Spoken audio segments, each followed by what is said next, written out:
had made a fool of Lincoln and put him in his place. And then the president spoke. "Sir," he said, addressing the round little toff who had dissed his dad, "I know that my father used to make shoes for your family, and there will be many others here because he made shoes the way nobody else can. He was a creator.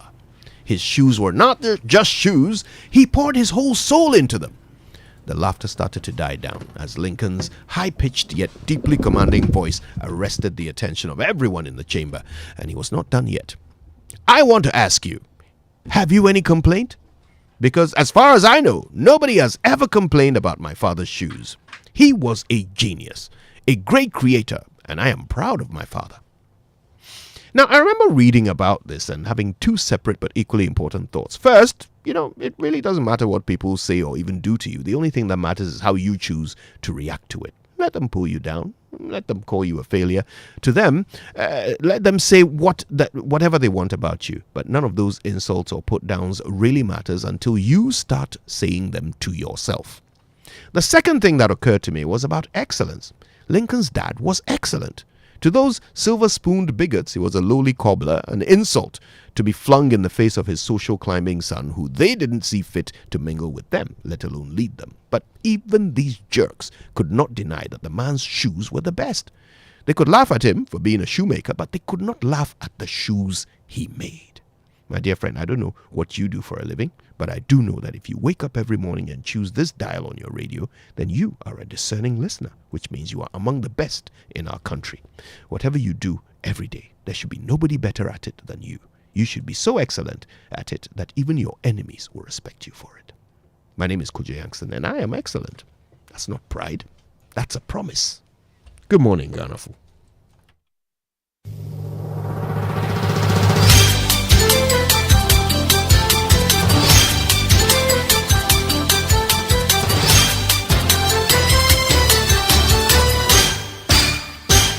Hello, good morning and welcome to the Joy News at 6.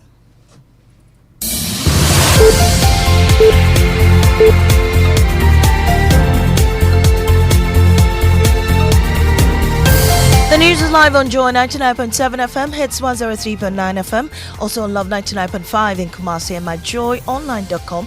We're also live in all 16 regions of Ghana on X Spaces and on Facebook. Coming up, government hints at merging Bui Power Authority with VRA while cementing its resolve to privatize the Electricity Company of Ghana to enhance its efficiency.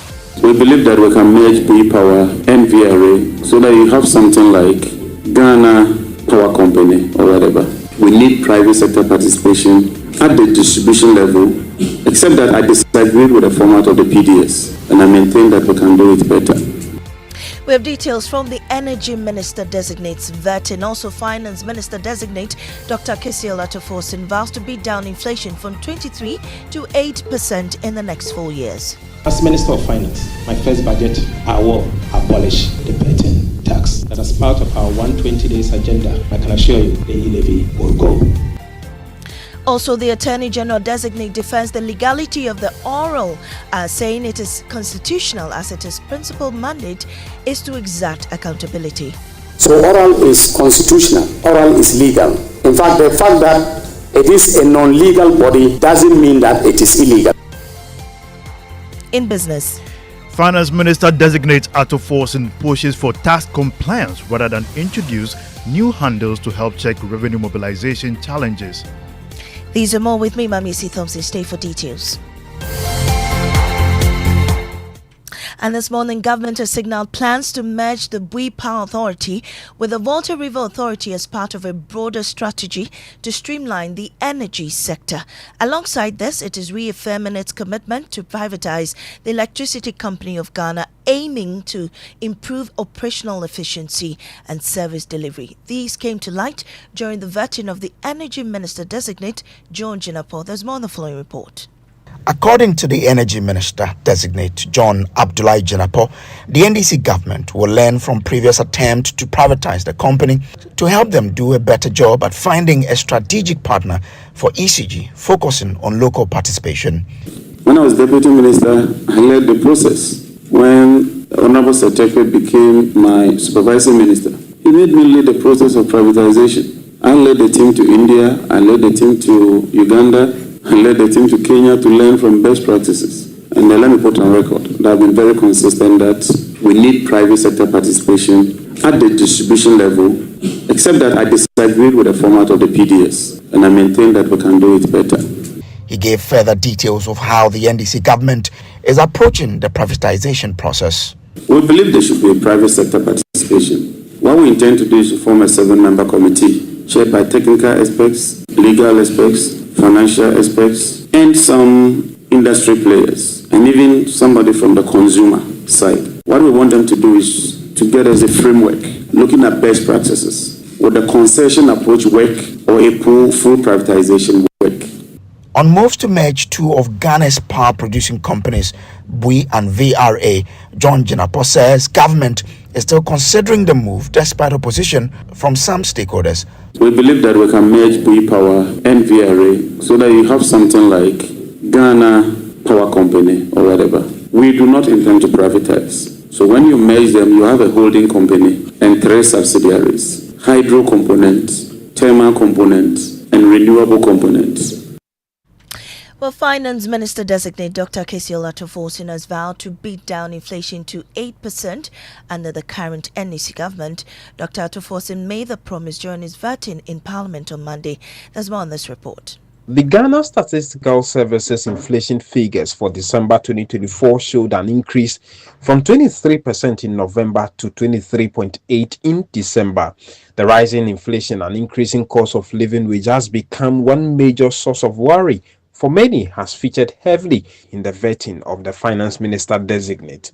Dr. Cassiel Ato Forson said he will work to reduce the figures to a single digit. But it has been 23.8. Today, that's the inflation rate. What do we do together to reduce this inflation? Yes, I've said it here and I want to say it again. We will work with the Bank of Ghana to reduce inflation to 8% plus or minus 2, the shortest possible time. On the controversial issue of taxation, he re-emphasized the John Mahama government's promise to abolish e-levy and betting taxes. As Minister of Finance, my first budget, I will abolish the betting tax. That as part of our 120 days agenda, I can assure you the e-levy will go. But how will government raise enough revenue when it abolishes some taxes? You don't necessarily have to increase taxes before you rake in revenue. What we need to do is to improve compliance. I will work with the JRA, the tax policy unit of the Ministry of Finance, to ensure that we increase compliance and to raise the revenue as much as we can, from 13.8% of GDP to about 16 to 18%. Here is how Dr. Ato Forson intends to manage the growing public debt. In order to not to repeat the past mistakes, we intend to establish an independent debt management office. Well, Attorney General Designate Dominic Ayine has defended the legality of Operation Recover All Loot initiative. The Bolgatanga East MP said the principal mandate of oral is to exact accountability. The following report has more.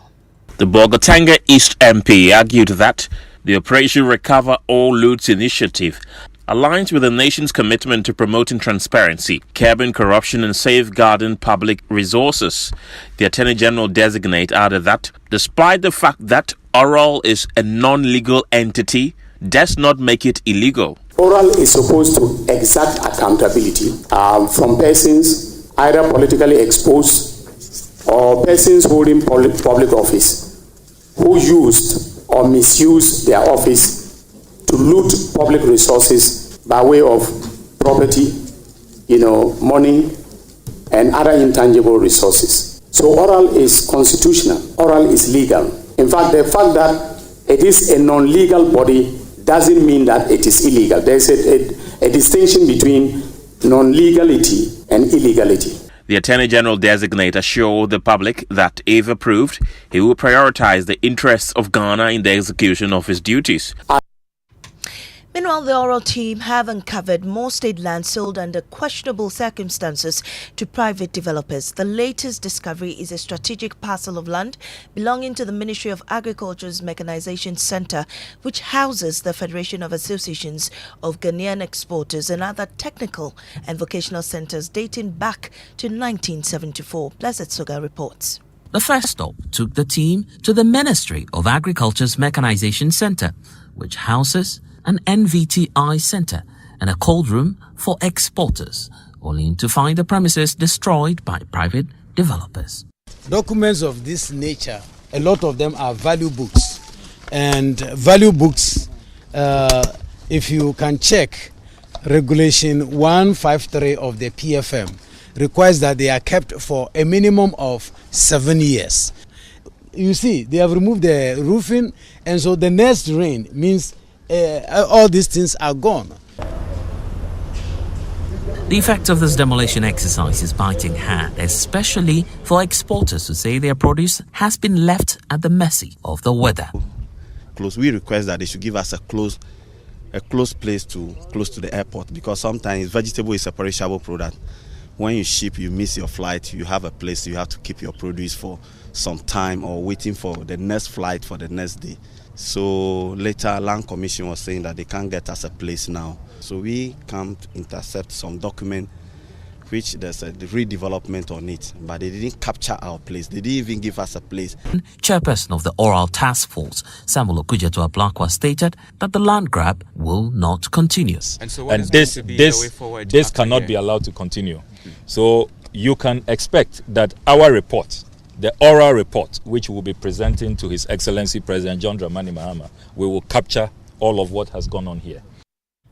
Well, just before we go, the former finance minister is the latest person of interest at the office of the special prosecutor for his role in procuring contractors and materials for the stalled National Cathedral project. My colleague Kojo Yankson is in studio with details of this and joins me. Kojo, what does it say? How many cases are currently ongoing? Well, according to the report from the OSP, there are over 200 cases currently under investigation. Prominent amongst them are the investigations into suspended corruption and corruption-related offences in respect of the procurement of contractors and materials and payments by a former Minister of Finance, Kenneth Nanayao Ofori-Atta, payments by the National Cathedral Secretariat, and the activities regarding the construction of the National Cathedral. The OSP has commenced full investigations into suspected corruption and corruption-related offences in respect of the contractual arrangements between Strategic Mobilization Ghana Limited and the Ghana Revenue Authority. Investigation is also ongoing in respect of the banking and financial sector crisis that precipitated the collapse of some banks and financial institutions, and the financial sector cleanup and recapitalization reforms. Thank you, Kojo. And that's how we end the bulletin here on Joe 99.7 FM. Up next is Business on the Super Morning Show.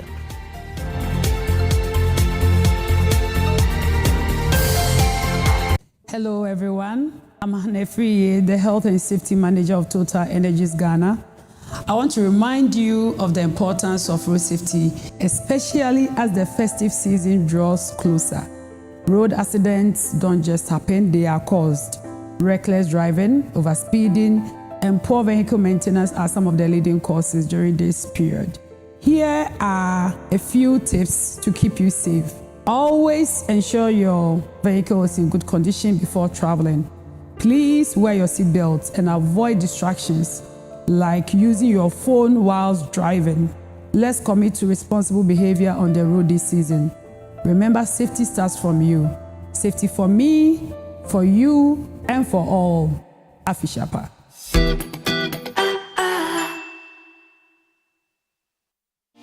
Are you a female entrepreneur, young business owner, agribusiness, fintech, or agri-tech venture? This one's for you. We see your need for funding for your business, and we believe that your story matters. So in partnership with the MasterCard Foundation, ABSA is offering you collateral-free loans of up to 1 million Ghana cedis at 10% interest rate per annum.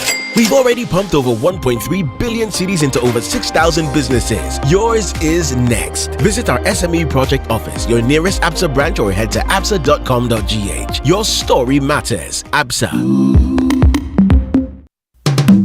How secured are you?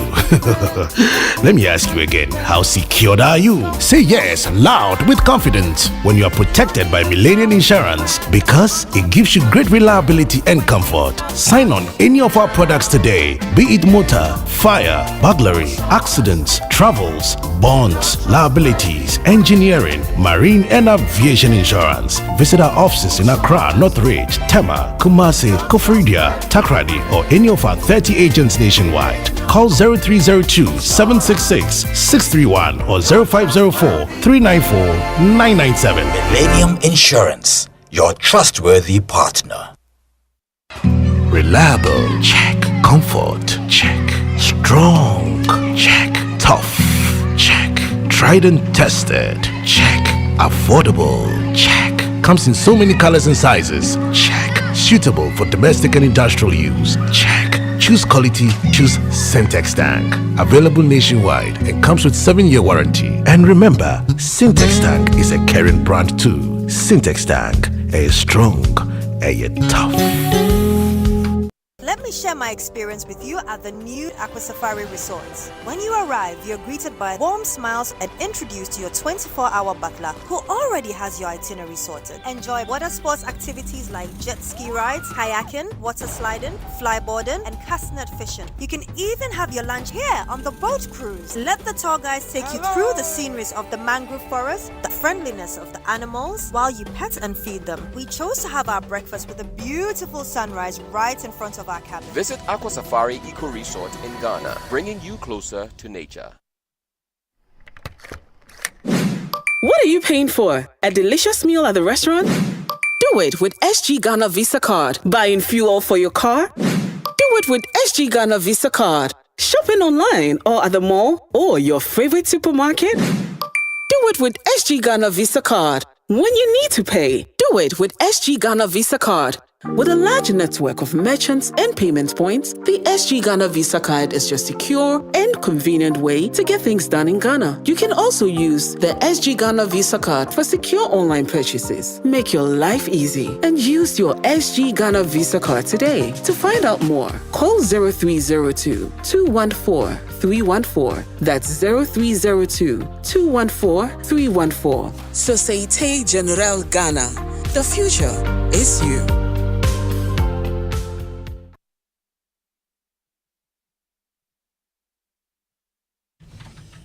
Yo, Winston.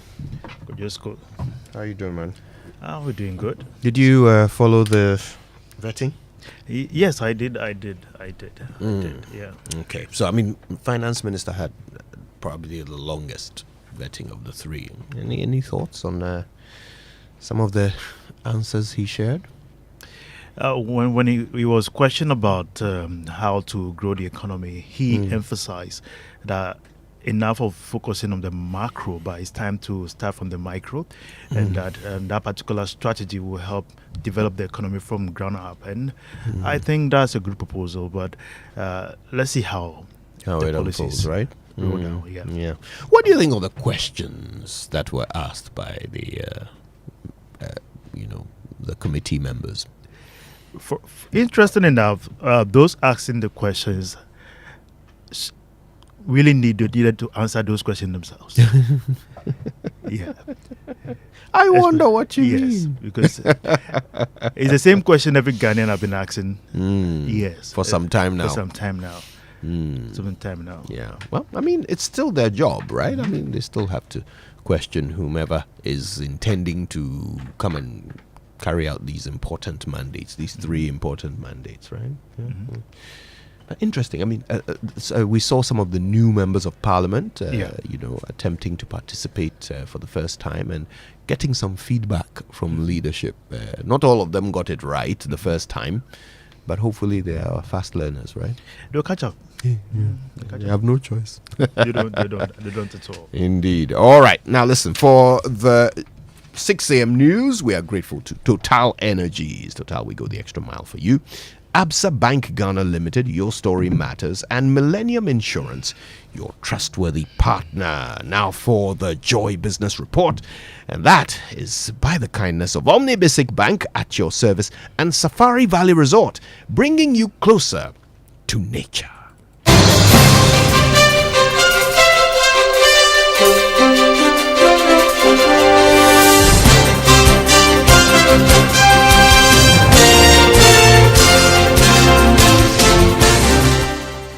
Good morning and welcome to the Joy Business Report. Coming up, Finance Minister designate Ato Forson pushes for tax compliance rather than introducing new tax handles to help check revenue mobilization challenges. Also coming up, government to decide on proposals to privatize Electricity Company of Ghana before the end of this year. And economist Professor Patrick Isumin pushes for review of Planting for Food and Jobs Phase 2 to address the associated challenges with rising food prices.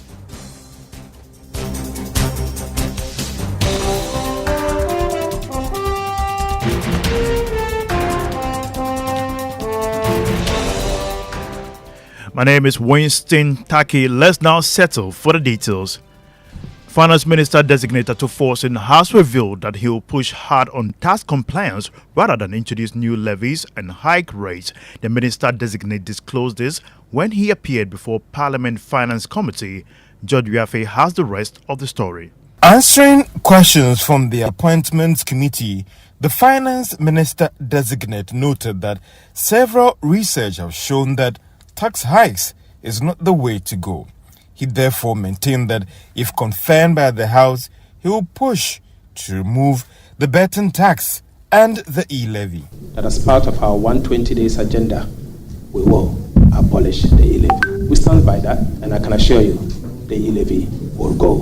The Finance Minister designate also announced the establishment of an independent debt office to deal with the rising government expenditure. And this independent debt management office will manage our debt better going forward, avoid past mistakes. He also promised to work with the Agric Ministry to help contain the rising food prices on the market. As Minister, I will allocate resources in consultation with Cabinet to government policy of agriculture for economic transformation to make food cheaper. We will work with the Bank of Ghana to reduce inflation to 8% plus or minus 2 in the shortest possible time.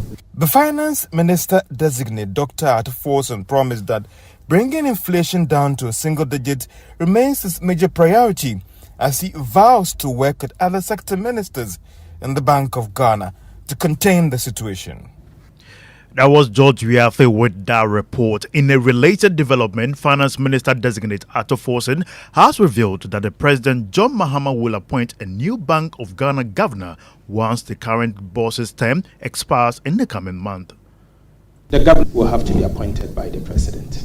The governor will have to subscribe to the ideals and the vision of the President in the foreign exchange management. The President has signed a social contract with the people of Ghana. His appointment or his appointee must reflect exactly that. And so you have to appoint someone who subscribes to your ideals, someone who buys into your vision. And so he's going to appoint someone he believes will do what it takes. There's a central bank governor. We have a governor of the central bank. When is his tenure coming to an end? Mr. Chairman, you should be telling us, but I know he has had his 2 terms, 2 maximum terms, and he has some months to go. So certainly within the next 4 years, the President will have the opportunity to appoint a governor. Ato Forson is the Finance Minister designate. Meanwhile, economist Professor Lord Mensah has described as prudent moves by the Finance Minister designate to focus on tax efficiency to deal with the revenue mobilization challenges. The efficiency of tax is very, very important, in these times, especially when his government has promised that they're going to remove some, levies and taxes. So something like the e-levy, betting tax and all those. And when you put all together, that's going to cost us about almost 6 billion Ghana cedis. And so from where I sit, I think, without, tax efficiency, we can achieve, that target of scrapping, these taxes and still be effective. So if the focus is on tax efficiency, very, very important. That was Professor Lord Mensah, is an economist from the University of Ghana Business School. Now, moving on, government is expected to decide on proposals to privatize aspect of Electricity Company of Ghana's operations before the end of this year.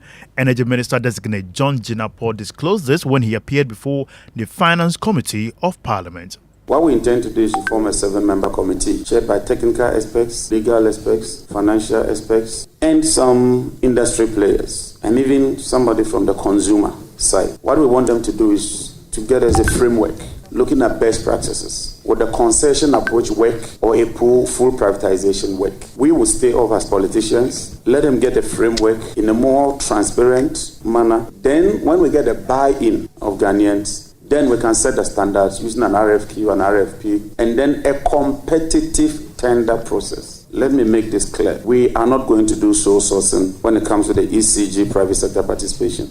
That was the Energy Minister designate John Jinapor addressing the Appointment Committee of Parliament. Now, in other development, President John Dramani Mahama is blaming the previous administration for the current state of the economy. The president, for instance, cited the misapplication of the energy sector levy, which was meant to help deal with the sector's debt.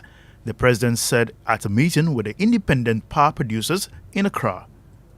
The more important and critical issue was the debt and paying down the debt that accumulated in the sector. And so we introduced the energy sector levy, and our anticipation was that looking at the revenues that were going to be generated by the energy sector, within 5 years we would have been able to clear the legacy debt. And so we passed the ESLA levy, but after we passed it, we left office in December and a new government came in. And they had other ideas and other ways of trying to do things. But unfortunately, one of the outcomes was that ESLA was not used for its intended purpose, and the revenues of ESLA were mismanaged. And so what should have gone to pay down a lot of the debts that has accumulated today was used for other purposes. As President John Dramani Mahama right there. Now, in other development, economist Professor Patrick Isumin is pushing for a review of the second phase of the Planting for Food and Jobs to address its associated challenges. He stated that even though the phase 1 was efficient to some extent, implementation of the second phase was fraught with many challenges, which led to high food prices. You know, for PFJ phase 2, I have no idea what has been done. But even the PFJ phase 1, I think we saw some positive impact in the first couple of years.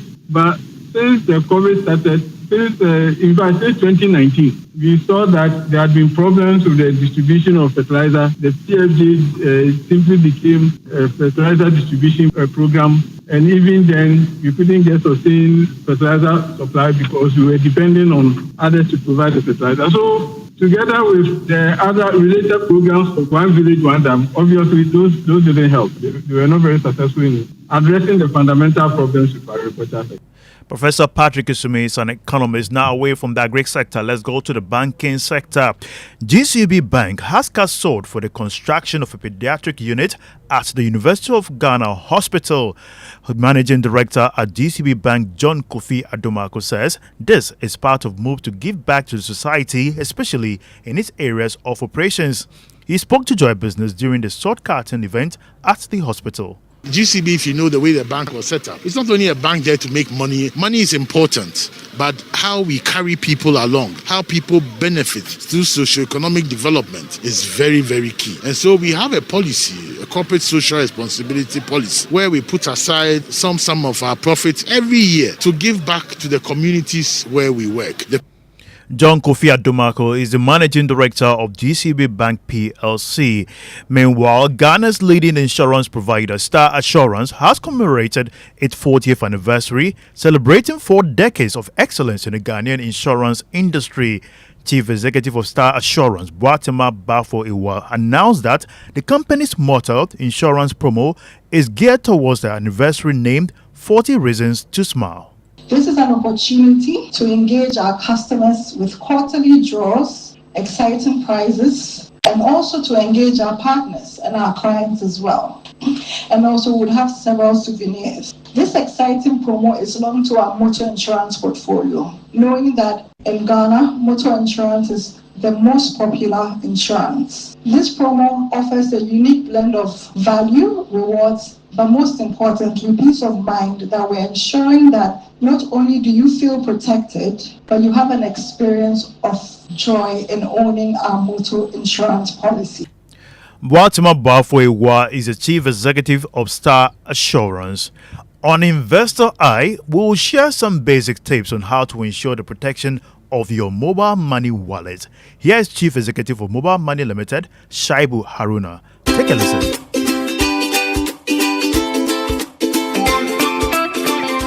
social engineering remains one of the key issues that is confronting the industry. And I want to use this opportunity to just encourage our customers to be vigilant because, as we always say, they are the first and last line of defense. And they should just follow the basic principles around keeping their wallet, which is making sure that the integrity of your PIN is secured, and make sure that you don't entertain any discussion from any third party who reaches out to you either through a link or a phone call trying to talk to you about your wallets. And if that happens, simply report them and we'll take the necessary action to safeguard your wallets and safeguard this wonderful product that is enhancing the lives of every Ghanaian. That was the Chief Executive of One Money Limited, Shaibu Haruna. Now let's bring you an update on the currency market, how the Ghana cedi has been performing against major global currencies. The dollar is going for 15 cedis 50 pesos. That is the rate some of the forex bureaus are offering to their clients this morning. The British pound is going for 19 cedis 32 pesos. The euro is going for 16 cedis 16 pesos. Commercial banks, on the other hand, are this morning selling the dollar at 14 cedis 77 pesos. Now to the commodities market. Crude oil dropped to $80 a barrel. Gold increased by almost $7 to open trading at $2,671 an ounce. Cocoa is trading at $10,928 a ton after gaining $358 from the last trading. That is all for the Joy Business Report. My name is Winston Taki. Over to my senior, Winston Moore. Yeah, Winston. How are you doing? Doing fantastic. Yourself? Well, we thank God for life. We have another opportunity to make an impact. City still not performing the way we expect it to, but we hope that it gets to below 10. Hey, that would be a miracle. No, it doesn't have to be a miracle. It has to be something that is achievable. Because the reality is that how many people can buy new vehicles in this country? Even the new vehicles are sold in dollars. The vehicles that are manufactured in Ghana are sold in dollars. And so if vehicles manufactured in Ghana priced in dollars, then you actually should be able to have, the cedi gaining, appreciating. So we're better to go. I mean, I sincerely do not think that below 10 is beyond us. We should be able to achieve that. So that's my prayer. And we're hoping that all the plans that have been put in place would lead us to that. At the end of it all, we must, and I've consistently commended the government statistician, Professor Ayine, because he actually shows you what you must do. He shows you your imports, and he shows you how you can substitute those imports. But of course, our challenge is that it's just a bit of data, statistics. We don't pay attention to them. Anyway, let's have our inspirational song for today. That's My King by CC Winans. Thank you very much, Winston. And that is our inspirational song for today here on the Super Morning Show.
That's My King.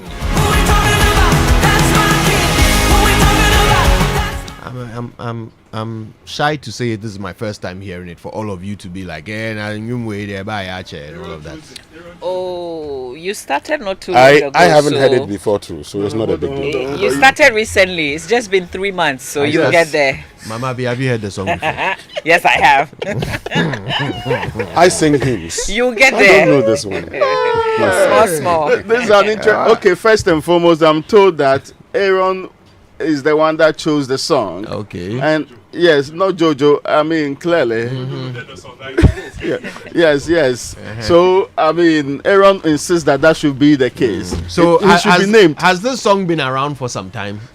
Chooser. Generally, the masses believe so. But they also are saying that because you moved from Ada to Christian not long ago, you might not be familiar with what Christians have been listening to. I knew this was the nature of the trolling I was going to get. Anyway, good morning to you. Nice to see you, Mama B. Good to see you, Raymond. Yeah, good morning. Hello, good morning. All right, okay. Big show ahead. We'll start with the Drive Safe campaign, shall we? Yes, and it's brought to you by Joy News and the Multimedia Group and supported by Toyota, superior quality, Imperial General Assurance, solid protection. This morning, Winston, you know that thing that drivers do? Then they pull out their hand even though there is an indicator they are supposed to use, and I'm not sure whether they are beckoning you to come or stop, or so depends on how you interpret the sign. Or the hand gestures you are supposed to be directed by. And they are often moving before they pull their hand. True. Yeah. So I don't know also whether they are begging you for the opportunity to make that misbehave on the road, but it's not the best of actions. Sure. You have an indicator that you should let people know ahead of time. In fact, that's its purpose. They are looking at your car for it. Some may not necessarily see your gesture. So, if you are lucky, they can put up the vehicle. And watch it this way. If you have a 4-wheel drive like Kojian's V8 ahead of you, then you are in a small car. Kojian's Fiat. Okay. Ahead of you. Then you are in a small car. The tendency that you will see this sign is very low. Yeah, don't substitute. And the probability of that happening, yes. Don't substitute the indicator with your hand. True. So please, especially our dear friends who use public transportation, I see you do that a lot because I patronize your business and I'm with you every time. So please, trotro drivers and related taxi drivers, when was the last time you were in a trotro? Oh, just there's some private cars that also do that. Wait. Yes, Raymond is resisting the urge to lie. When were you last in a trotro? Yes, very not long ago. Always expected. So please, it's a very important notification that you should get. If there's a major problem, you know how to tell people that. Yeah. Exactly. You have a hazard to indicate that. Please. It's really quite simple, isn't it? I mean, so please. You're supposed to use your indicators. You don't have to indicate using Makaton. True, yeah. Right? No, I mean, I saw that. I mean, I was smiling. It's very confusing signs you are sending. Just yesterday, this guy stretches out the arm, and I don't know what he's trying to signal. And that's the problem. He's in a tricycle. Ordinarily, that should not be engaged in picking passengers in this country. Our laws are still the same. They've not been changed. But with no trafficator, he just stretches the hand and is giving an indication that he's turning left. How would he do that? Yeah, that's what he did. Now, when he turns, he actually lifts the hand and gives me a thumbs up, like a thank you. Like you understood him. Yeah. I saw something I don't know why I felt so satisfied by it. It was at the Fiesta Royale traffic light at Jolu, right? So I was in traffic heading towards Accra Mall, and there was a car in front of me. So, there's one lane that turns left to Fiesta Royale, right? And then there's the first lane that goes straight, and then the second and third lanes all going straight. I was in the first lane going straight, and there was a car in front of me. I think it was a taxi. And I don't know whether the driver of this taxi knew the driver of the car in the lane that was turning left. But they seemed to be having some sort of altercation, argument. And this driver in the taxi in front of me put his hand out and was, making all kinds of sort of insulting signals with his thumbs and fingers and all of this. And then he sped up ahead of the other car. But when he got to the lights, he had to stop. And this other car whose occupants he was insulting, they had a green light to turn left. So when they leveled up with this taxi, whose driver had his hand out, the passenger in the other car smacked the driver's hand. Oh. And just sped off. I mean, and look, he poked his whole head out of the car to do this. So the strength, I was in the car behind them. I can imagine. I could almost hear the sound. But that is so wrong. But that is so wrong. So but wrong. If you had observed the insults before, you would feel a little bit sad. Anyway, let's learn how to say it right. Brought to us by Kingdom Books at Kingdom Quality and Affordability are their hallmarks. And Societe Generale Bank Ghana, the future is you. Something must be done. You say either. I say either. How do you pronounce this word? Question. I'll give you a hint. It's not question. It's not question either. It's question.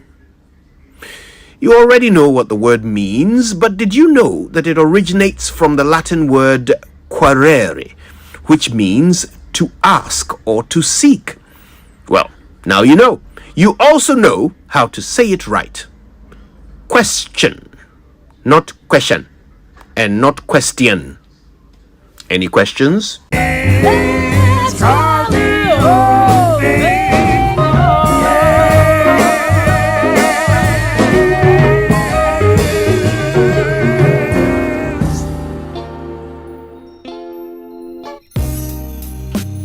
All right then, 6:41 is the time. It's time for the news review brought to us by Syntex Tank, you're strong, you're tough, and Access Bank, more than banking. Now let me start with the Daily Graphic, and it's reporting this morning. Now, what Finance Minister designate promises economic relief and e-levy betting tax to go. So it says here that the Minister of Finance designate Dr. Cassiel Ato Forson has stated that his topmost priorities will be to work very hard to 1. Lower prices, 2. Stabilize the city, and 3. Create jobs for Ghanaians in general. 1. Lower prices, 2. Stabilize the city, and 3. Create jobs. You remember that I was saying ahead of time when we had having the conversation here about expectations of this new government. Frankly, most people do not expect that you make Ghana heaven. But if there is some stability at the currency level, and inflation is not killing people, cost of living is not a problem, then he says the creation of the job part. For that one, government's time immemorial have tried to do so. We hope to see whether they would have, first and foremost, the fiscal space, 2, the discipline, 3, the focus to be able to deliver this in the next 4 years. It's absolutely important. The first signal is that, of course, the NDC said we did the first 120 days, and you cannot depart from that. They would withdraw the e-levy, the betting tax, and also third one, right? Was it the COVID levy? Yes, so these were priority levies that we're going to deal with.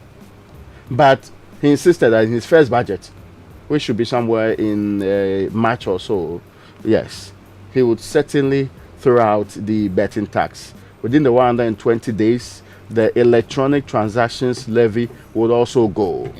That is what he's saying. So these are very regimented. They are not the ones that allow you to do, oh no, let's think about it in the future, or IMF says no. IMF is not running this country.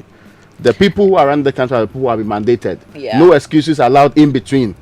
You certainly would have to do what you say you do according to the contract, social contract you have with the people. Of course, he spoke about other things. To make up for the shortfall also, he says that they're going to cut expenditure.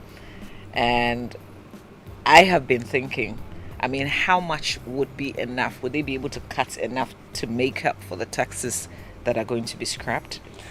Well, the taxes that are going to be scrapped would cost you some 10 billion Ghana cedis. Yeah. And one of the things we normally do not do is to tell which expenditure handles we're going to be targeting. So let me just look at the expenditure in advance of appropriation and find out, for instance, how much it is that we are spending over the period. I mean, it's very important. We look at that briefly, and it will tell us. So when it comes to expenditure in 2025, what we target to spend. But let me just look at the first quarter. Okay. The first quarter, you're looking at some 66.8 billion. Then you're looking at, say, compensation of employees, 16 billion. Interest payments, 20 billion. But if you were to look at what we project to spend in 2025, and it's subject to change. That's the entire year. Entire year, because there's a new government. Yeah, they will read direct priorities. Change. We're looking at compensation of employees, 72 billion. You cannot touch that. Interest payments, 53 billion. You cannot touch that. Goods and services, 12 billion. How much of it can you touch? We need to know. Transfers to other government units. This is what you term as statutory transfers. You need to make transfers to other government units. You can hardly touch that. You can't touch that. 46 billion. Then you can touch capital expenditure, 31 billion. How much of that do we want to touch? For me, this is what I want to hear. So he's also talking about, okay, we need to increase our compliance, tax to GDP and compliance. My sister, again, how do you want to go about the compliance? And I say this because I know we're going to come to this, so I'll just leave it here. We throw terms out. I have been hearing compliance and expanding tax net, widening the tax net. Ever since I started following Ghana's economy. It's like mechanization of agriculture from GSS. What is the problem with agriculture? The use of hoe and cutlass. Let us do agric mechanization. We have been repeating this for God knows how long. Now we say modernization. Yes, and I'm saying... But we still use hoe and cutlass. In 2017, when we're presenting the 2018 budget, we said everybody should actually register his or her mobile money or whatever electronic cash system with a Ghana card, or at the time we said a tax identification number. Yeah.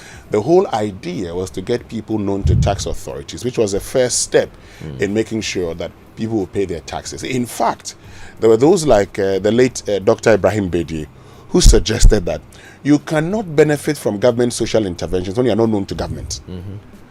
Okay, when you okay, yeah, yes. So for instance, so how do they know your status? Exactly, that you need a social intervention. Exactly. So everybody who even benefits from free SHS at the time should even have a tax identification number, so we know what you're doing.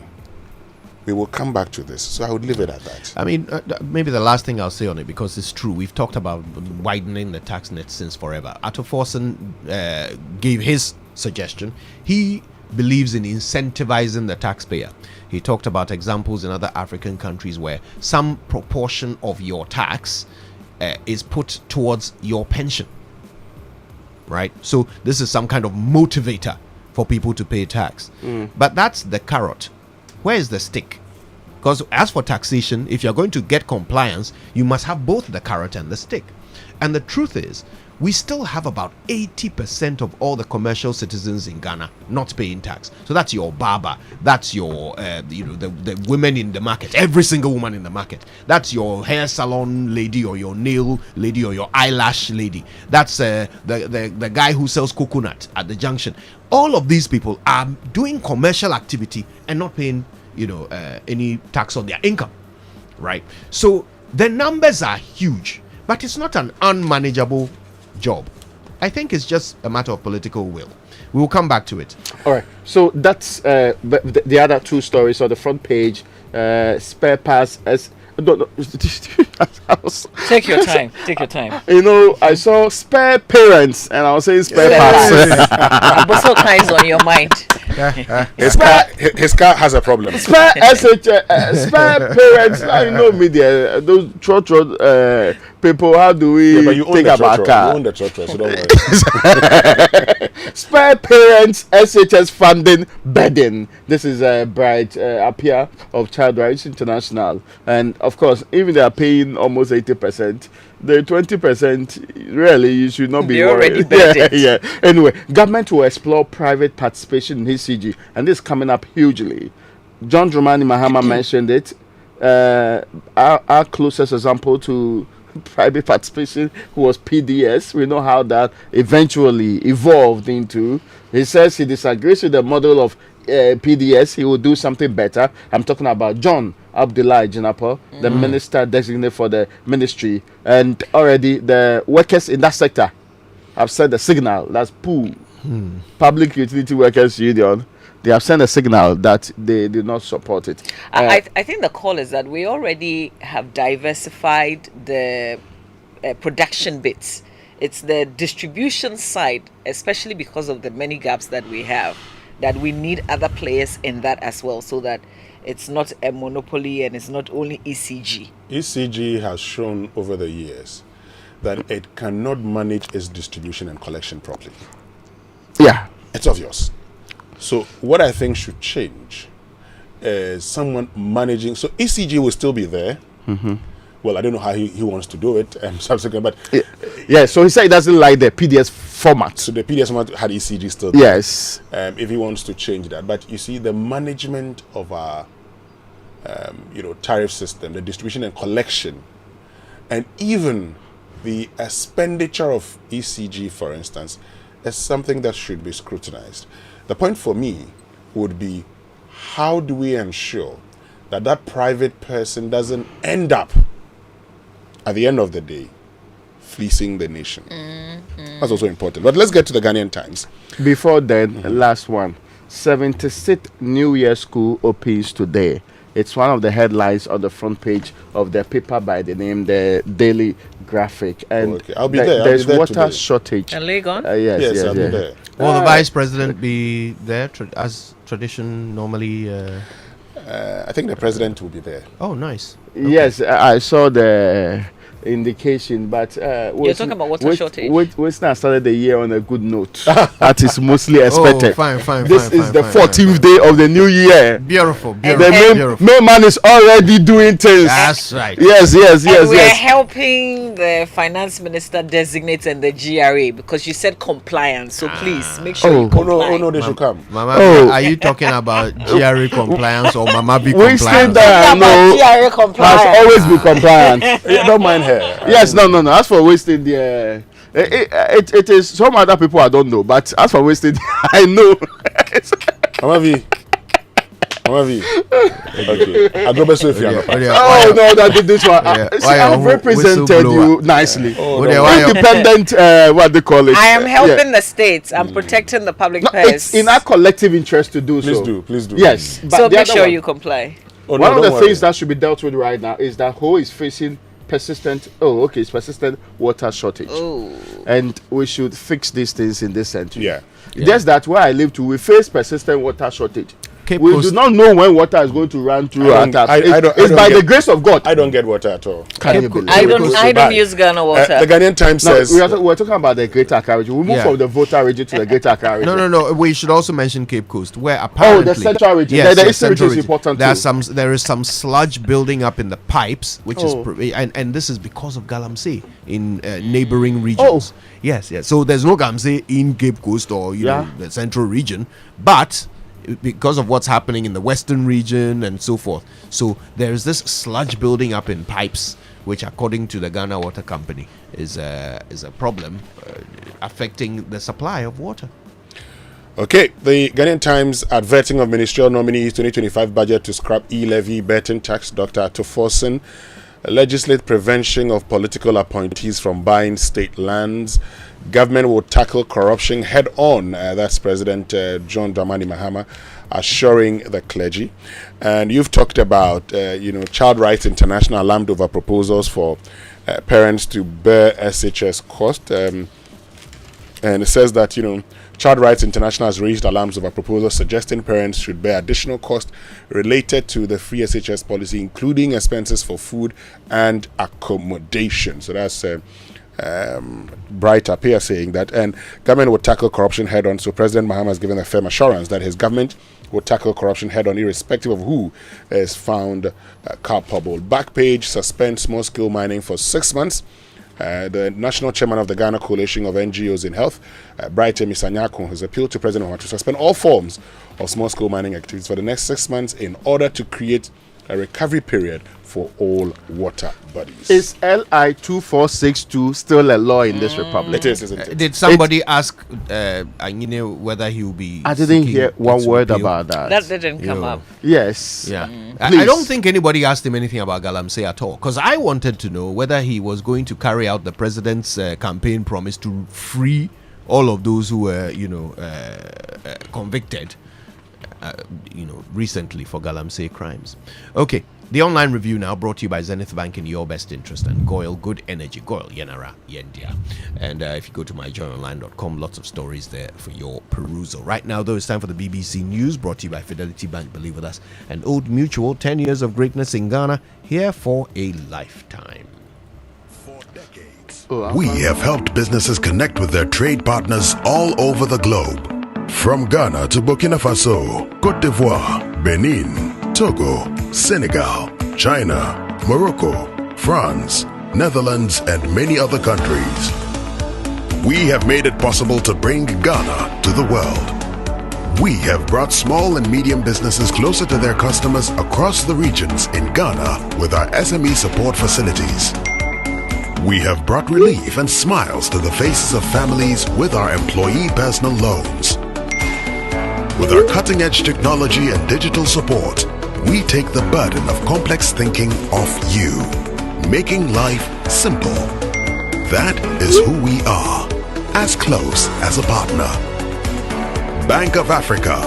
We are indeed the African bank with the global reach. For over 60 years, Good Energy has served you top quality fuels. Goil brings you Super XP for a smooth ride. It is available in Goil stations nationwide. Goil Super XP is fortified with special additives which help your engine perform better and use less fuel. Goil Super XP is quality fuel, the ideal choice for most vehicles. Energize your ride with Goil Super XP. Who feel ya? Huh? Who be feel? Good energy. Joy dia.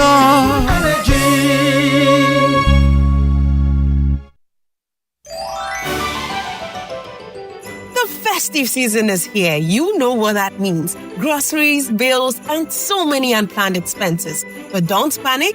There's a cool new feature on Haptel you have to know about. It's called Pay Small Small. Yes, like the name says, Pay Small Small. It's Ghana's first widely and instantly available buy now, Pay Small Small service. With Pay Small Small, you can buy food, groceries, airtime, and pay all your bills without paying the full amount upfront. So this festive season, you're sorted. Pay a small fraction of what you're buying now and spread the rest into 3 weekly payments. All you need is your Ghana card to activate it and you're set. It's the perfect solution to keep your pockets in check this festive season and beyond. So don't wait. Go to your Haptel app now and choose Pay Small Small as your payment option. Haptel is everything you.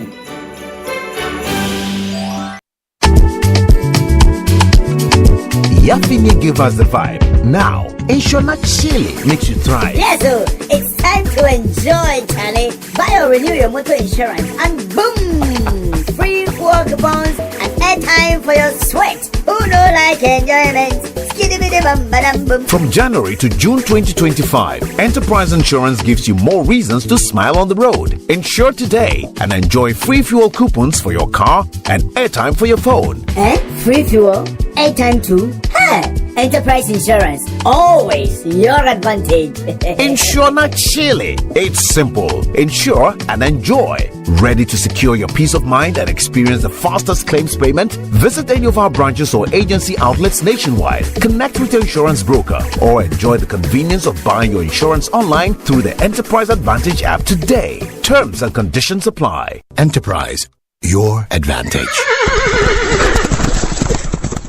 What if we told you that your next adventure is just a tap away?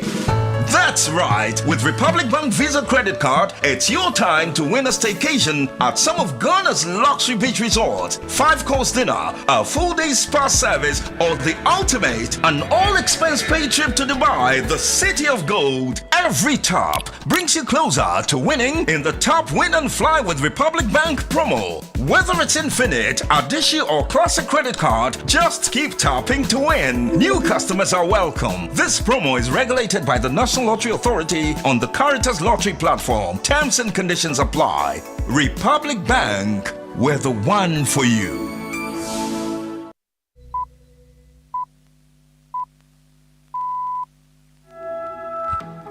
Hello, you're with Newsday on the BBC World Service with Victoria Wahunda and Rob Young. Coming up, a Palestinian official has told the BBC that the terms of a deal between Israel and Hamas for a ceasefire in Gaza and the release of hostages are being finalized.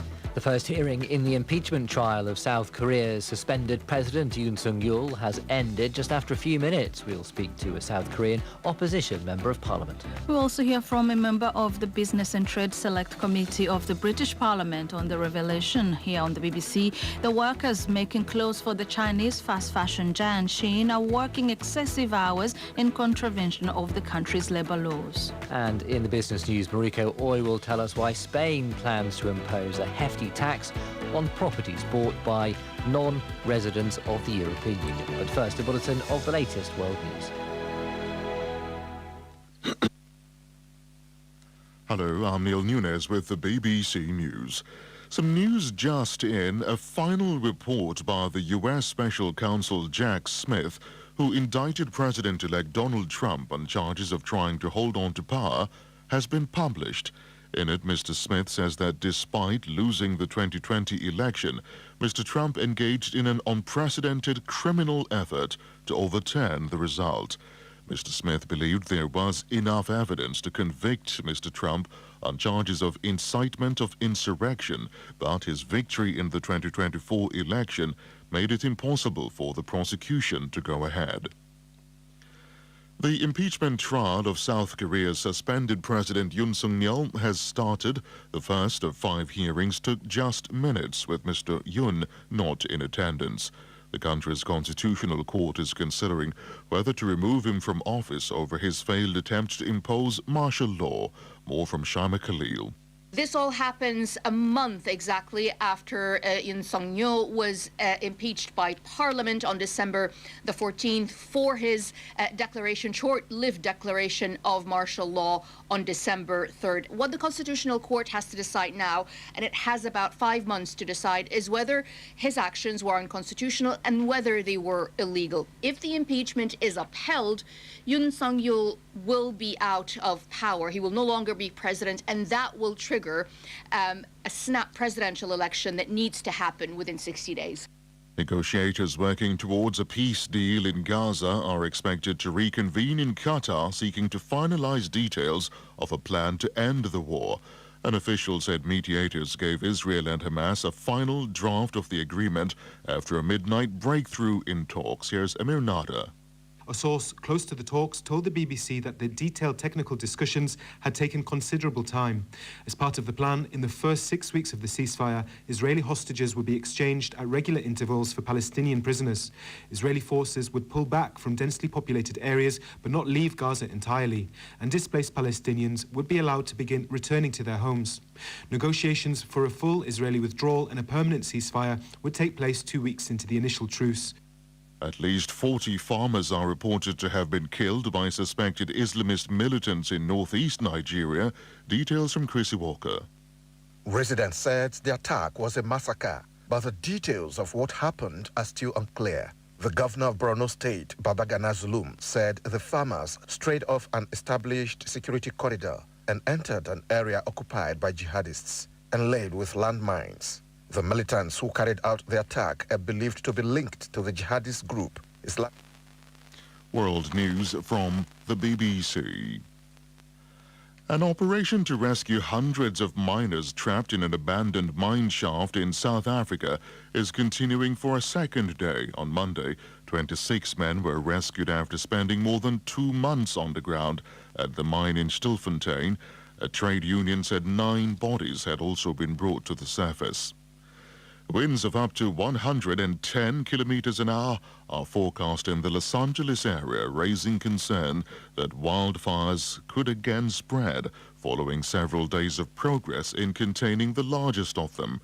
2 lawsuits have been filed against the power company Southern California Edison by property owners who allege the company's electrical equipment started one of the fires. The BBC has been told of safety failings on board an Egyptian tourist boat which sank last November, resulting in the deaths of up to 11 people. Egyptian authorities had previously blamed the sinking of the Sea Story on a massive wave, but Dr. Simon Boxall, a leading oceanographer, says his analysis of weather data proves this was not possible. Sales of electric vehicles around the world rose by 25% last year to more than 17 million. But the company which carried out the research, Row Motion, said there were significant regional variations. We get more from Theo Leggett. Sales in China were up 40%, while across Europe they were down 3%. In the UK, Romotion said sales were bolstered by the controversial ZEV mandate, which obliges manufacturers to sell a minimum quota of zero-emission vehicles every year. The mandate has been criticised by some manufacturers, who claim it forces them to offer unsustainable discounts. Meanwhile, Romotion said the removal of subsidies in Germany had a devastating impact on the European market as a whole. That's the latest BBC World News. Central University, Ghana's premier private university, invites applications for admissions for the 2024-2025 academic year. Apply now to enjoy our flexible payment terms. We also have exclusive discounts for all alumni, ICGC members, ICGC pastors, and their children. Call us on 0307-020-540 or visit www.central.edu.gh for further details. Central University, raising transformational leaders through faith, integrity, and excellence. After a long flight, Safari Homes gives you the peace to unwind. A short drive from the airport, convenient for all. For nature lovers, Safari Valley Resort is a hidden gem, surrounded by lush greenery and luxury amenities. A place where you can truly escape. Now, for water adventure, Aqua Safari Resort has it all. Jet skis, canoe rides, kayaking, and a visit to the estuary. And for more excitement, Safari Eco Park is the perfect place to get closer to some amazing animals. Visit Safari World in Ghana, together bringing you closer to nature.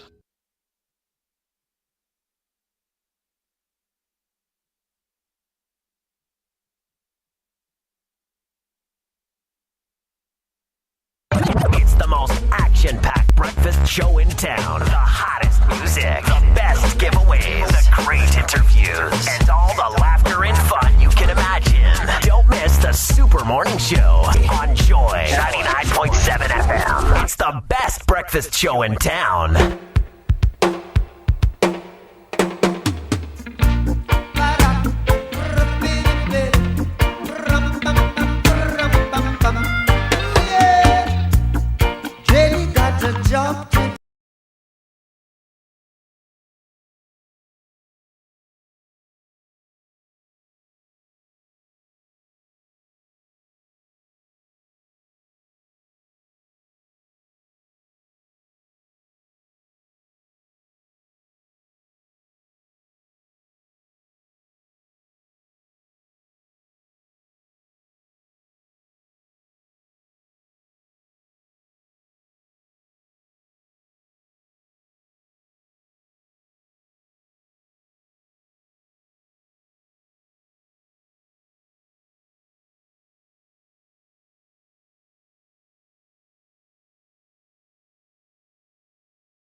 whether or not some wrongdoing has taken place by a higher body. I remember them saying that once the Attorney General takes office, they will hand over the information. It's like a whistleblower, coming to the Attorney General with information. There's nothing legally wrong with that. So I still stand by that.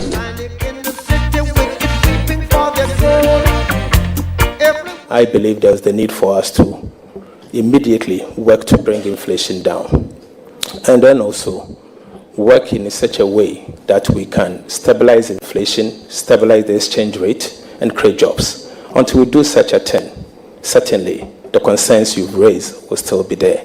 And there's a lot of work we have to do. It starts from the fiscal authorities. We need to cut expenditure. The time is now. We have to cut the waste. And if you cut the waste, certainly you'll be able to, you will certainly go to the market in a careful way, that you will not be borrowing as much as you are borrowing today.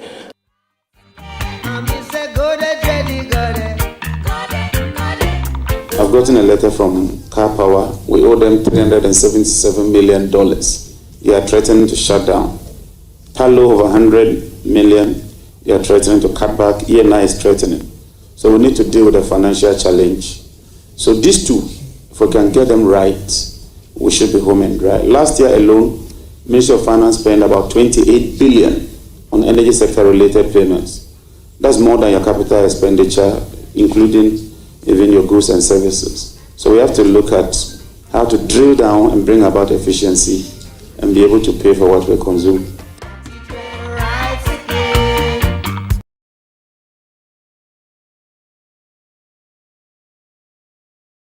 Was fascinating, wasn't it? I mean, very interesting interactions between the three nominees and the committee. And it was an opportunity between the three nominees and Afenyo Markin.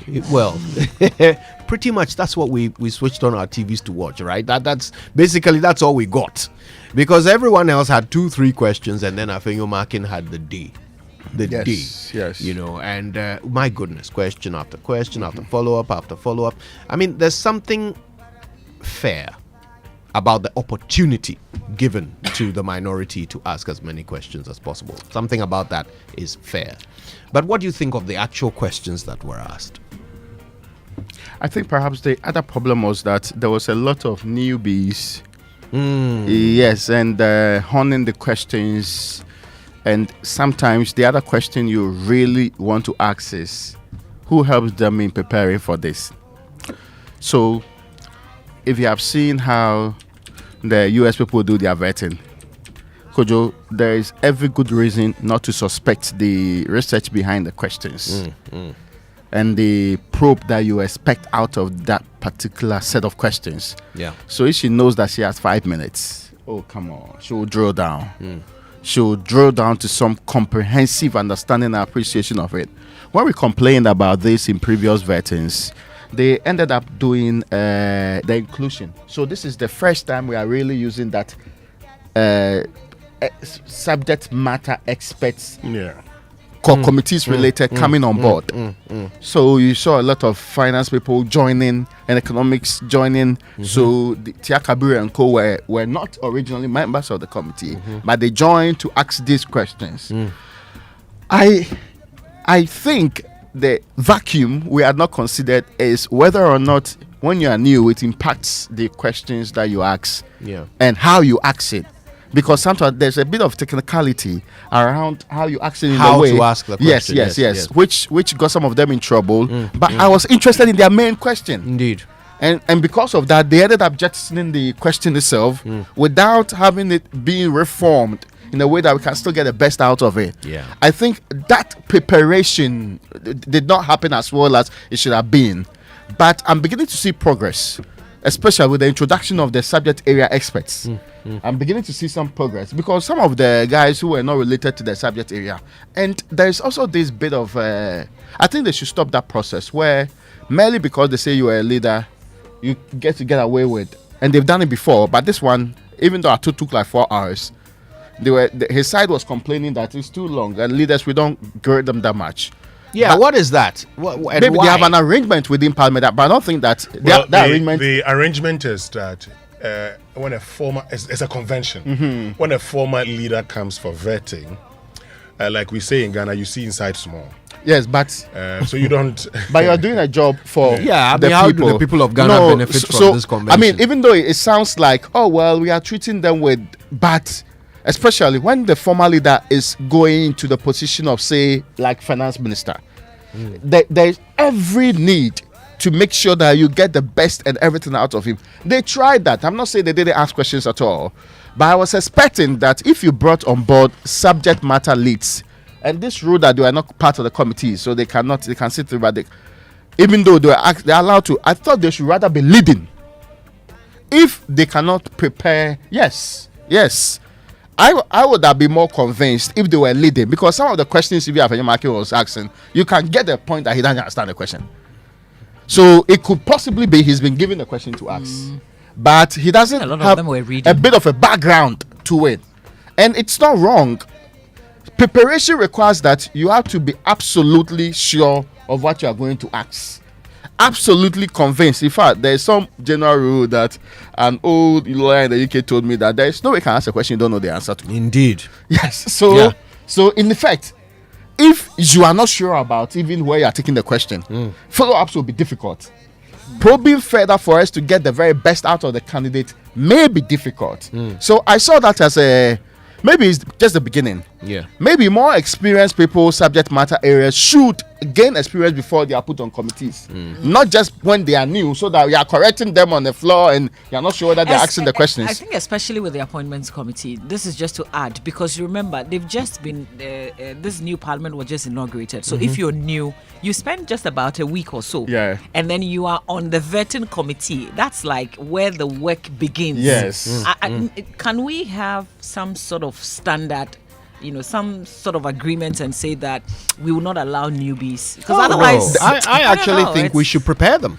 True, and I'm saying, can you prepare them early enough? Why not? Is a verdict on the people? Okay, but also, generally, I have a problem with the quality of members of parliament we are recruiting into Ghana's parliament. So let me just make this point. Now, the appointments committee this time around is an 11-member committee. 11-member committee, is that not so? 11-member committee 11. That has two. So that's like 15 from the specialized area. Yeah. In the past, it was a 26-member committee, sometimes 25, 26 in the last parliament. And this is the point for me. Even the persons who were brought to come and ask specialized questions ended up praising my very good friend Isaac Adongo. But that's to be expected. Remember, when it's from the same side, they don't push. But Mamavi, see, they just sort of like they just endorse. If you saw yourself first as a member of parliament representing a grouping, so his constituents in his hometown, was that the expectation they had of him? Look, the NDC. Listen, even the NDC has the opportunity to really get Ato Forson to explain.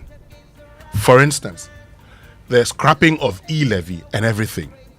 All Ato Forson keeps saying, we will do this. We have a promise with Ghanaians. Nobody says you don't have a promise with Ghanaians. We have a pact with Ghanaians. We are going to scrap e-levy. We are going to reduce expenditure. No, don't end it there. Oh, we're going to increase tax. And you say, oh, when you pay tax, then some percentage will go to support your pensions. Which tax are we talking about here? Wholesale payment of tax? Yes. What tax are we talking about here? Critical questions when they're in opposition.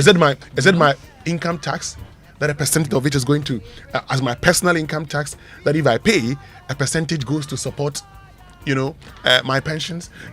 When it comes to corporate income tax, I think part of the problem we are really talking about is that, yes, it is true that if these persons, a lot of these, informal sector, if they were to formalize, you get PIT, personal income tax from them, but also if they make profits, they will pay their corporate income taxes. So what levels are we looking at that? Look, I thought that, yes, Ato was very calm. I liked his composure, but I thought that we didn't really get the sort of questions that would get the best of answers from him. Because it was just, what we're going to do. Because you see, this government has promised to do a lot of things. And in the past, we asked questions. We said, if you say you're going to reduce expenditure, which expenditure are you reducing?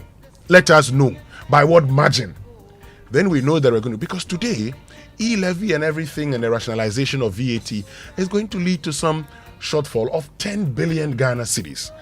That 10 billion Ghana cedis, where are we going to find it? Are we going to find it in the 2025 budget?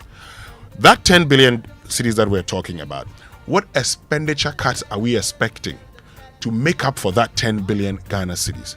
When it comes to road tolls, for instance, over the period, road tolls have contributed some 80 million, 70 to 80 million. Is that what you use to, replace e-levy? You say betting tax generates less than 50 million. That's more than 50% of what road tolls generate over a period. How about COVID-19 levy? I do not think we should be paying COVID-19 levy at this point. I don't want to pay e-levy. So I am excited that e-levy is going to be cancelled. I'm not going to pretend.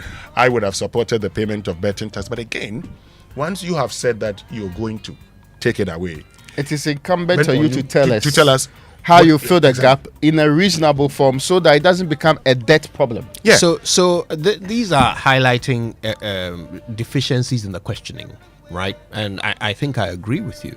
Mamavi makes the point that these guys, a lot of them are new, right? But I certainly think that maybe the priority should be that on day 1, day 2 of your presence in Parliament, you are taken through certain very simple things.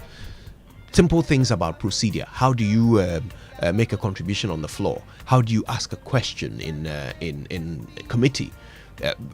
What is the structure of a question? Look, this guy is not a lawyer.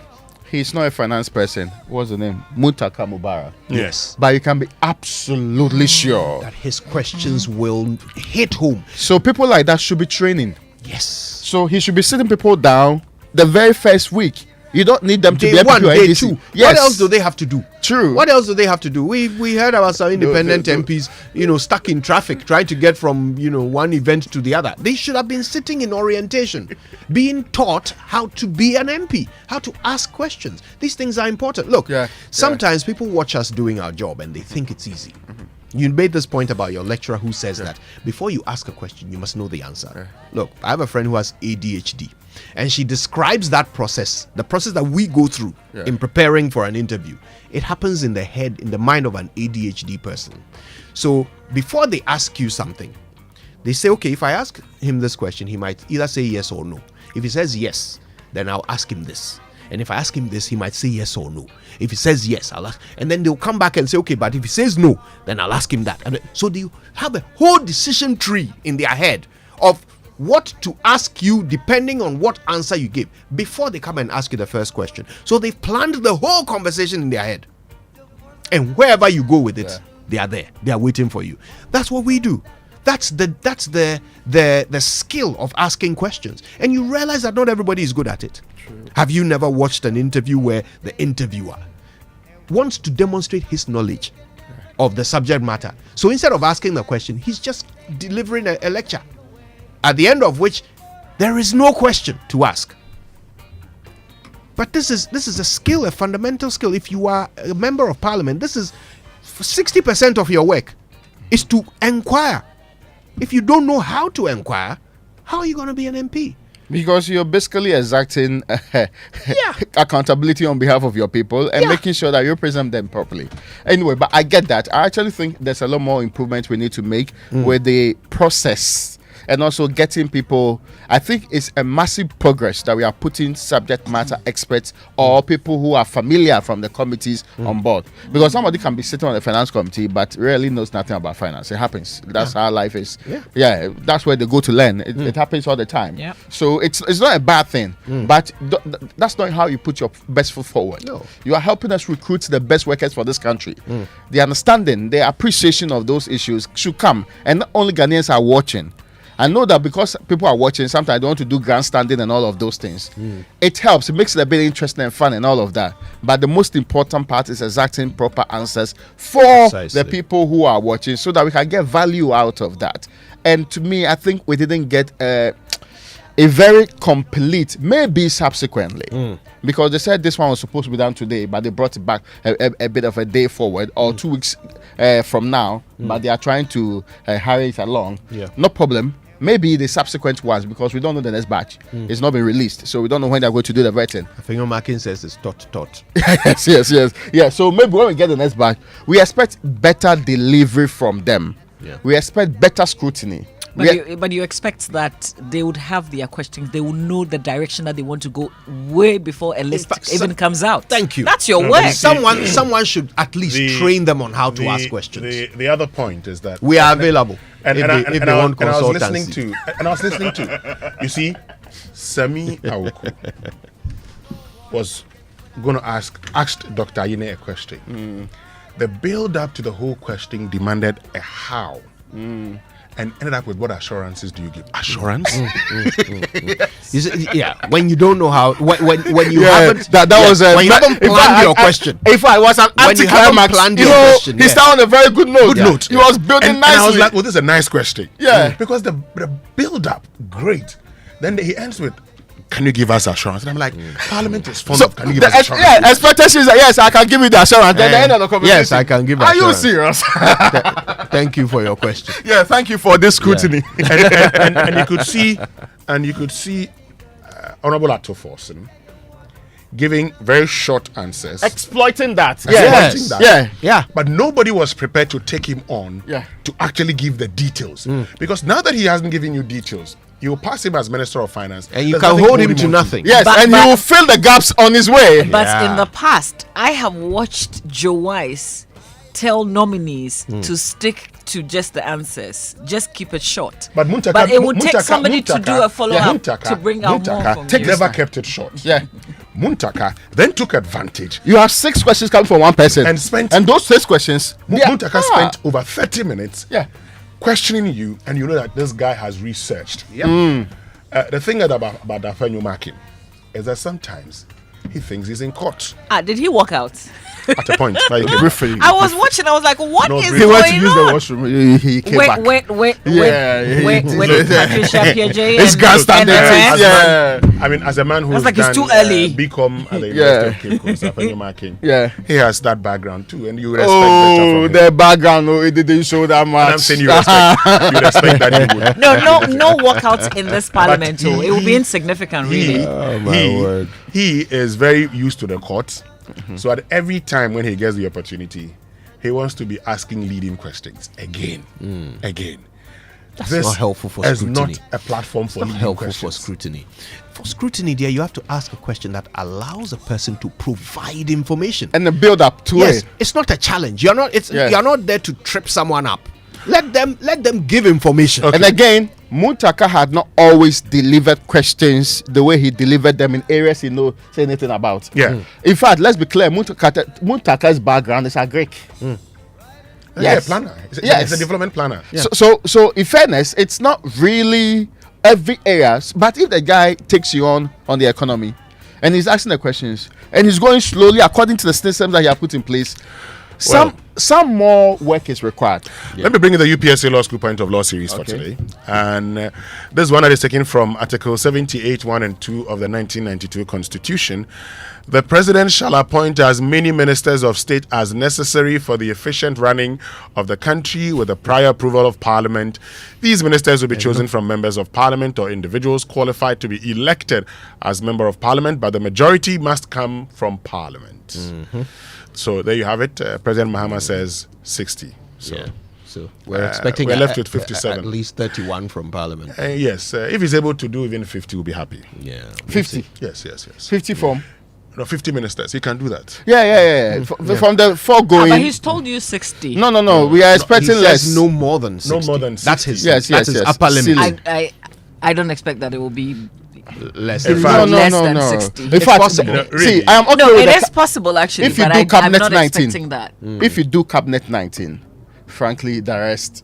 And in this republic, if you don't sit in cabinet, now, as a minister, I do not even think that even the youth and empowerment bit is something that we can also push aside. We don't need a youth and empowerment. You will come back. We'll talk about all of those. Yeah. We've got lots to talk about today. We certainly want your views on this. So use the hashtag JoySMS when you post on X. Tell us how you think the betting went yesterday. Any question you would have liked to ask? Tell us. We'll ask it for you. Wake up to joy, joy, joy. Sunshine and joy in the morning time. Yeah. Wake up to the super morning show. Yeah. Wake up to joy, joy in the morning. Yeah. If you're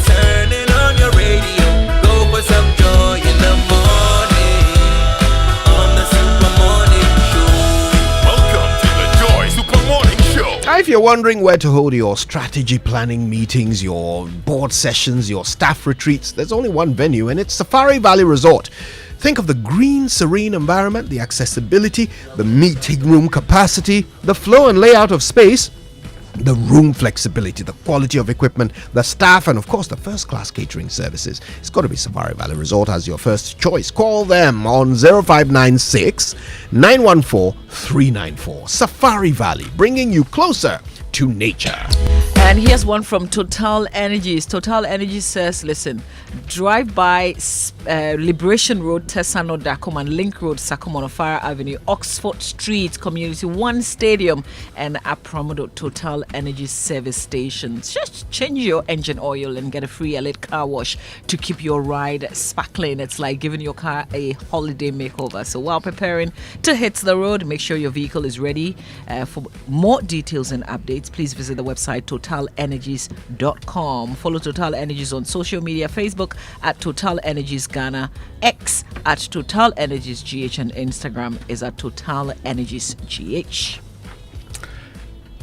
Now, Imperial brings you the Asempa Motor promo from now to the last day of April. The 30th of April. Went big with Imperial General with the Asempa Motor promo. Yes, it's good news. Renew your existing policy or sign up for a motor insurance from the Imperial General and win some handsome rewards. Yes, it's instant. This one, you don't have to put anything in the hat and pick anything out of it. Just pick, insure, and you pick your rewards. No long conversation. Yeah, no. It's like an exchange. Don't go and come back. Go and pray. No. Fuel coupons, gift vouchers, special souvenirs, and many more. Imperial has made your renewal process simple. Just click on the link in the renewal notification message from Imperial and follow the prompt, and bingo, your renewal is done. Don't come and chase offices, go and park some corner. No, that's not how you do it. Just click on the link in the renewal notification message they will send to you from Imperial and follow the prompts, and your renewal is completed. Here is the big deal. Imperial is also giving you a free 1-year life insurance as part of your motor insurance. Get it again. You are getting a free 1-year life insurance as part of your motor insurance. So get it double from Imperial General. Call us today on 0577 667 436 or talk to your broker or any of our agents across the country for further details. You can also follow us on all our socials. Terms and conditions apply. Imperial General Assurance. Solid protection. Yeah. And from the dreams of the youth to the ambitions of adulthood, wherever you are on your journey, starting a career, building a family, growing a business, or planning your future, we're here for your journey. Every goal deserves a chance to flourish, and with hard work, dedication, and a strong belief in yourself, the seed of greatness is within reach. So trust in the journey and understand that Fidelity Bank is with you every step of the way. Together, let's turn your dreams into reality. We're here for your journey. Fidelity Bank, believe with us. Now, you know, conferencing doesn't have to be the same boring routine, right? The location for your next conference can be both results-centered and relaxing. Aqua Safari Resort gives you the best of both worlds and more. So let them take the stress out of the process. Just call them on 054 011 0190 and watch your conferences and events effortlessly taken care of. And Ghana, let's talk water tanks. Do you know the secret to real water storage? Well, it's simple. If your tank doesn't have the tortoise on it, then it's not the correct tank. That's right, the tortoise tank, Syntex tank, is the champion of water tanks. It is strong and durable and built to handle our Ghanaian weather. We're talking rain or shine. Syntex tank has your back. So, my people, go outside, check your tank, and if it doesn't have a tortoise on it, it's time to upgrade. Join the Syntex tank family today and enjoy water storage that's tough like a tortoise. Call 0244 335 168 to buy now or find one of our 400 agents nationwide. You can also shop online at syntexgh.com. syntex.com. Syntex tank. A strong, a tough. Now, the Kingdom Books and Stationery Limited's end-year furniture promotional sales is still ongoing. You can get up to 15% discount on all furniture at these shops. When you are in Tema, go to their place at Community 4, and at the head office at Akwaje. In Takrade is Market Circle, and in Cape Coast, the University Bookshop. Then here in Accra to Spinters Road near APSA. At Atomic Center Point Mall in Winneba is the University Campus. You get it, but when you go to Kumasi, it's either you go to KNUST and also in Santase. You can also shop online. That's very convenient, I'm telling you. KingdomStoreOnline.com. There are some stocks that you can still take advantage of. So for further inquiries, contact them at the following numbers: 0501 620 810 or 0302 764 101, or email us at info@kingdomgh.com. Kingdom Books and Stationery Limited, where quality and affordability are both assured. Terms and conditions apply. Great. So it's that special time of the year, and we just want to say thank you to all our cherished customers for choosing us. From all of us at Omni Basic, we wish you a prosperous new year. You can reach our 24-hour contact center on 0307-086000 or 0302-758-555, or call us toll free 0800 100 790. Afishiapa from Omni Basic Bank at your service. All right, then. Sports and more coming up right after these. Stay with us.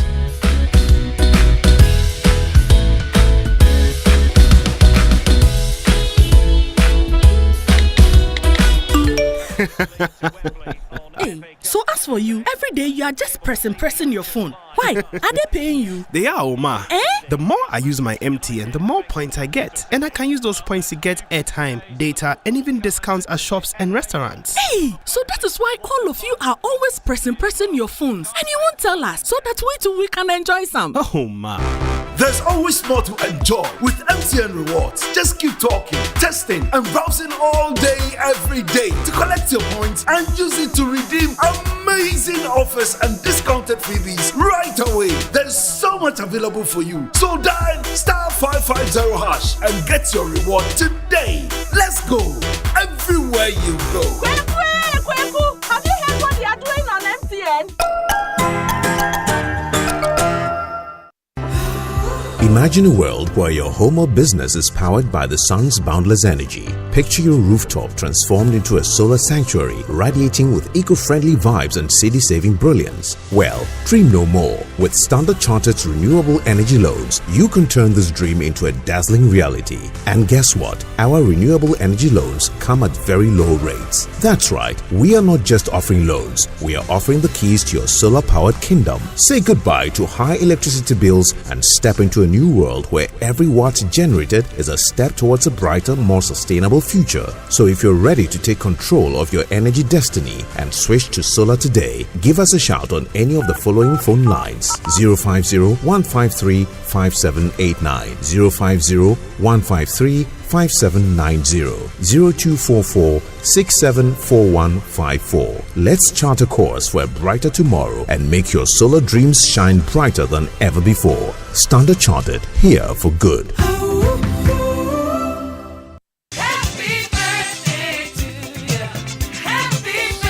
All right, birthday messages on the Super Morning Show are brought to you by MTN. Everywhere you go, and Bank of Africa, the African Bank with global reach. Bank of Africa, as strong as a group, as close as a partner. And it's a happy birthday to Nana Boatema Safu Edu of Baby Nest Preschool, Legon. It's from mom and dad to you. Happy birthday, Boatema. It's also your birthday today.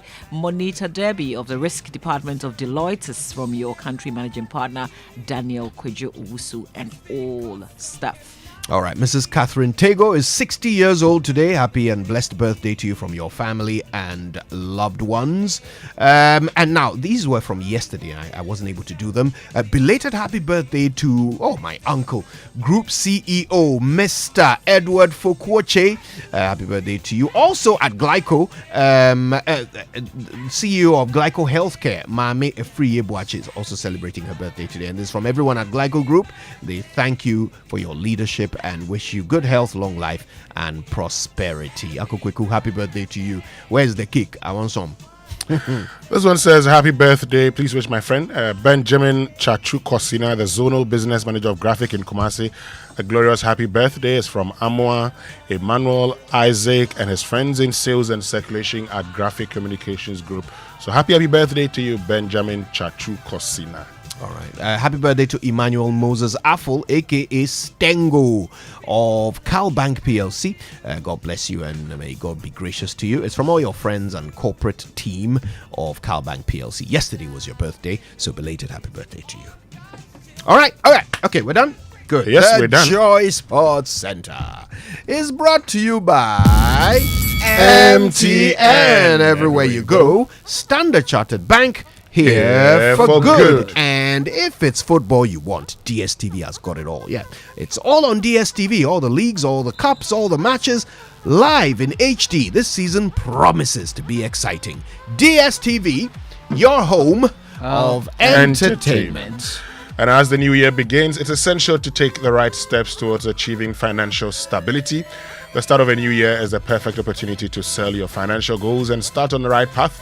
An input from a professional can make the difference. At Standard Chartered's Wealth Management Limited Company, you have access to a wide range of investment options that offer you monthly and half-yearly interest payments through diversified investment portfolios. Call us on 0233 000041 or 0200 127755, or visit us on the 4th floor of the Perbia House, Airport, Accra today, and speak with our certified investment advisors on what options suit your financial objectives and risk appetite. Standard Chartered, here for good. And why wait to own your dream phone when you can have it now without breaking the bank? With MTN Pick and Pay Later, you can own your perfect smartphone and pay in easy installments over 4 to 6 months. The best part is all phones come with up to 3 gigabyte free data, so you can share your pictures and get all the biggest scoops online for the first 6 months after purchase. Simply dial *170#,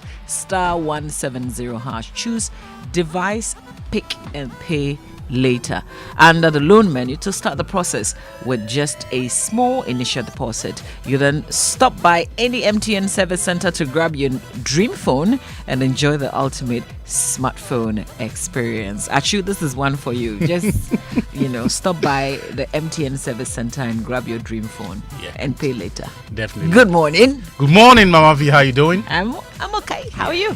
Yeah. I'm still basking in the glory of Sunday's win over Arsenal. Charlie. That was a shocker. To think that after 50-something minutes, they were man down, and still Arsenal. That's Arsenal. I just a teacup. Well, teacup. Teacup. There's some lifting involved. Anything that requires lifting counts Arsenal out.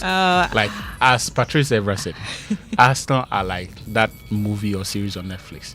Always look forward to the next season. It's this season, dear. This is a struggling one, you. Hello. And still. Well, let's get into the Joy Sports Center. My name is Victor Achuta Maclean. Welcome aboard. We'll begin with the Black Stars because the men's team's former captain Stephen Appiah, he's been approached by the Ghana Football Association to serve on a reconstituted management committee ahead of the 2026 World Cup qualifiers in March. The GFA president, Keto Kreko, is leading efforts to reconstitute the committee, and sources indicate that 4 individuals are being considered for the roles. Who are the other 3 joining Stephen Appiah? Joy Sports' Muftau Abdullah Nabila has the details. The committee will comprise Stephen Appiah, a former captain of the Black Stars, who was earlier appointed on the management committee in February 2022, but did not show up for any meeting because he believed that his appointment was not properly done. However, it appears the former Fenerbahce midfielder is now ready to contribute to the development of the senior national team. Randy Abe, who is an executive council member, is expected to chair this committee, with the chief executive officer of Samatek, Richard Gian Sentre, and the Greater Accra Regional Football Association chairman, Samuel Abuabri, all being part of the committee. It is unclear how many people will make up this committee. However, what Joy Sports has picked up is that these 4 people would be part of the committee. It is also believed that some members of the Ghana Football Association claim the lack of leadership direction of the Black Stars contributed to the failure of the senior national team to qualify to the next edition of the African Cup of Nations. Hence, the decision of the football governing body led by Kate Okreku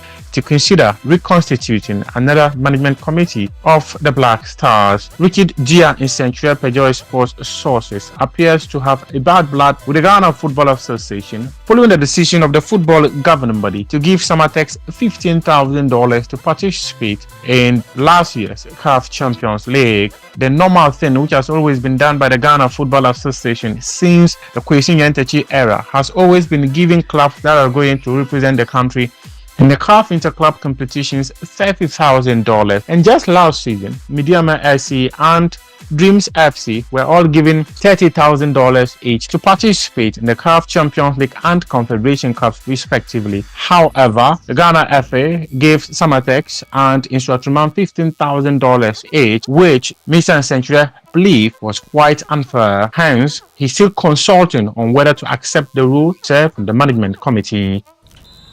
Well, in a related development, there could be a boost for Otuado's midfield options for the Black Stars after Salis Abdul Samad finally made his long-awaited Sunderland debut, and it happened in the FA Cup game against Stoke City last weekend.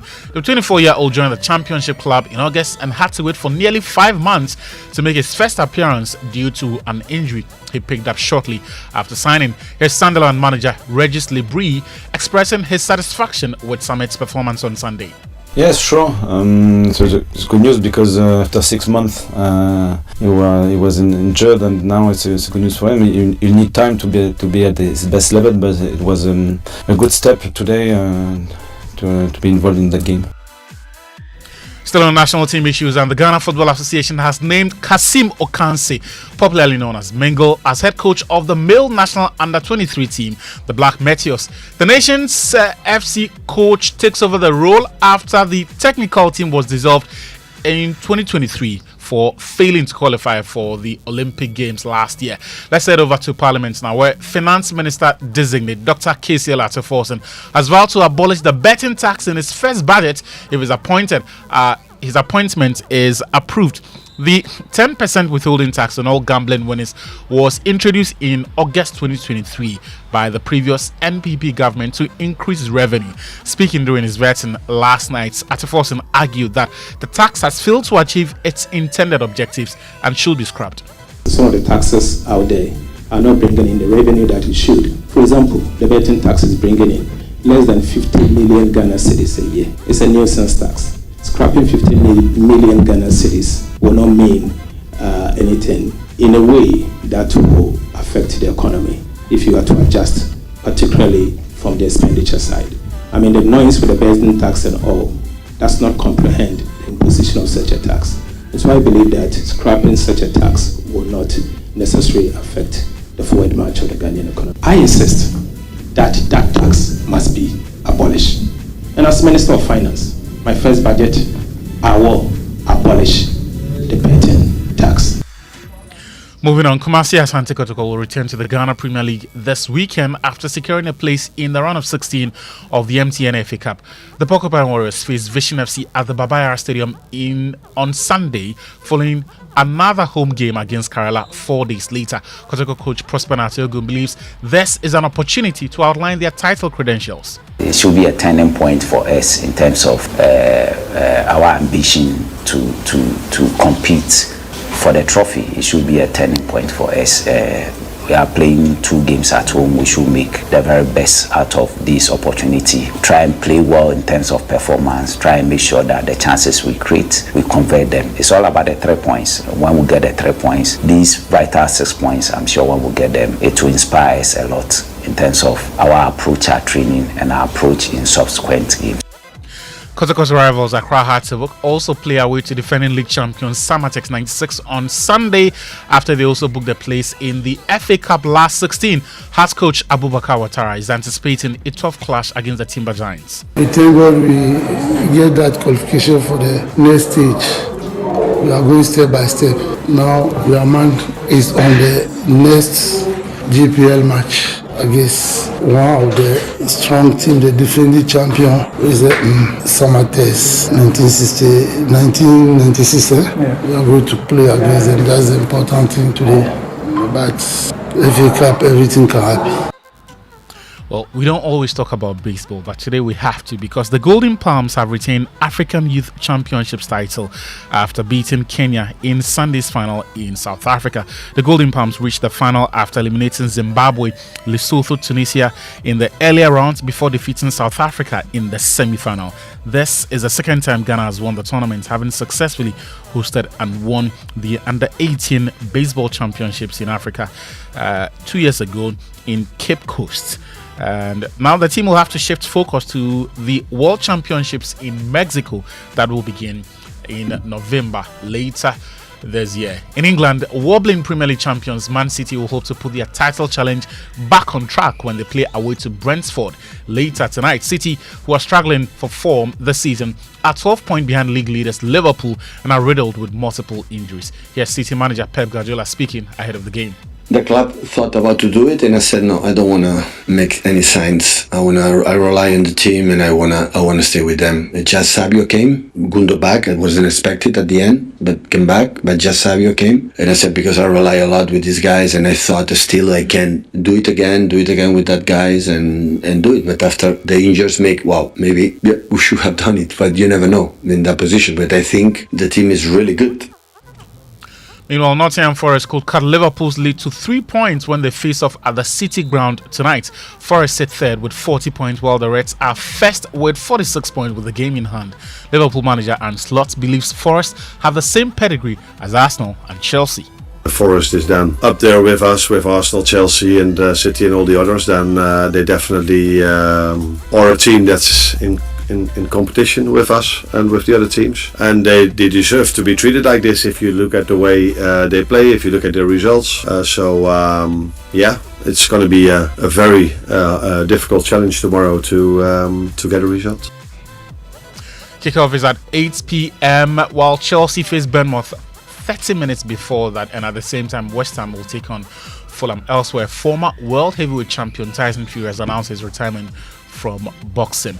Fury last fought in December when he lost his rematch against WBA, WBC and WBO champion Alexander Usyk. The 36-year-old previously announced his retirement after beating Dillian White in April 2022 but returned 6 months later. In fact, this is the third retirement he's announced in his career. He's enjoyed 2 stints as heavyweight champion and holds a record of 34 wins, 2 defeats and 1 draw.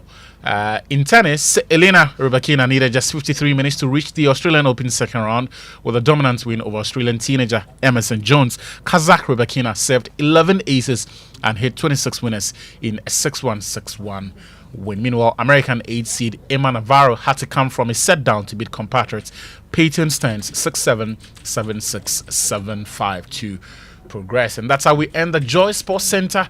Back to you, Mama V, and hopefully this time Tyson Fury stays retired. So how do we actually know that he's retired? Because we can't trust it. We don't. Look, yesterday I was telling a good friend of mine that the moment someone dangles a good fight person in front of him, he'll give us reasons why he needs to get back into the ring. Because each time that's what it's taking. Yeah. Is it money?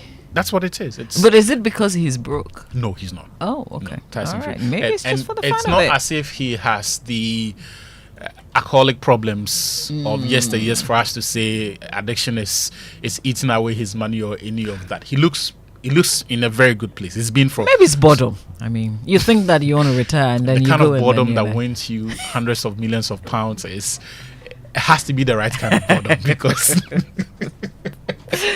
Well, thanks, Ashi. When are we unveiling our new head office, the new Hearts of Oak office? They unveiled it the last time. Ah, really? Yeah. Hey, then I missed think it. They actually because I've started- seen the structure. Yeah. It's come up beautifully. It's beautiful. But you're right. They probably aren't making enough noise about it. because after putting it up and then taking journalists there to go and officially open Then that's it, all. yeah, Charlie, my people. they have to do something. My people. Yeah, because in this town things like that are rare. Very rare. When you do it, you have to. Especially because we saw the beginning of it. Yeah, the pulling down of the old structure. And they finished in record time. Yeah. Faster than any of us thought or would give them credit for. I beg. Keep making the noise. Operado and his people, please. Yeah, man. Yes. Actually, thank you so much. The sports on myjoyonline.com/sports. And our social media messages here on our show is proudly brought to us by EcoBank. A better way, a better Africa. EcoBank Mobile, they make me say, oh yeah. EcoBank Mobile, they make me crazy. Download it and use it. It gon' make your life so easy, yeah. Oh yeah. Download it, you go enjoy it. In my branding check, in my branding check. Come make a download them for you. Cause you can pay bills, you can buy credit, you can pay school fees, even church tights with the Apple. EcoBank Apple.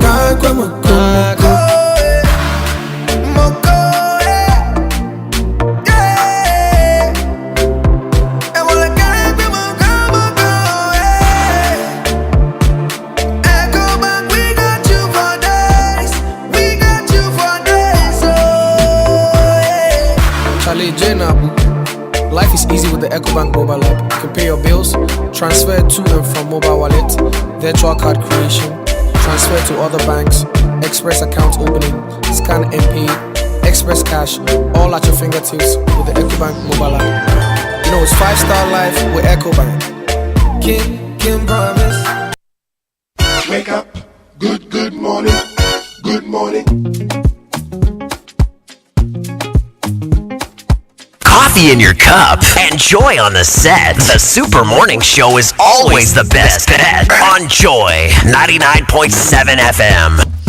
And here's good information from EcoBank. Don't be scammed. Fraud activities are on the increase as scammers continue to target customers of various banks through phone calls, text messages, and emails to get customers to divulge sensitive information such as password, PIN, card information, CVV, OTP, and other personal details. Their ultimate goal is steal your money. EcoBank wishes to advise all customers to be extra vigilant and never trust any phone calls.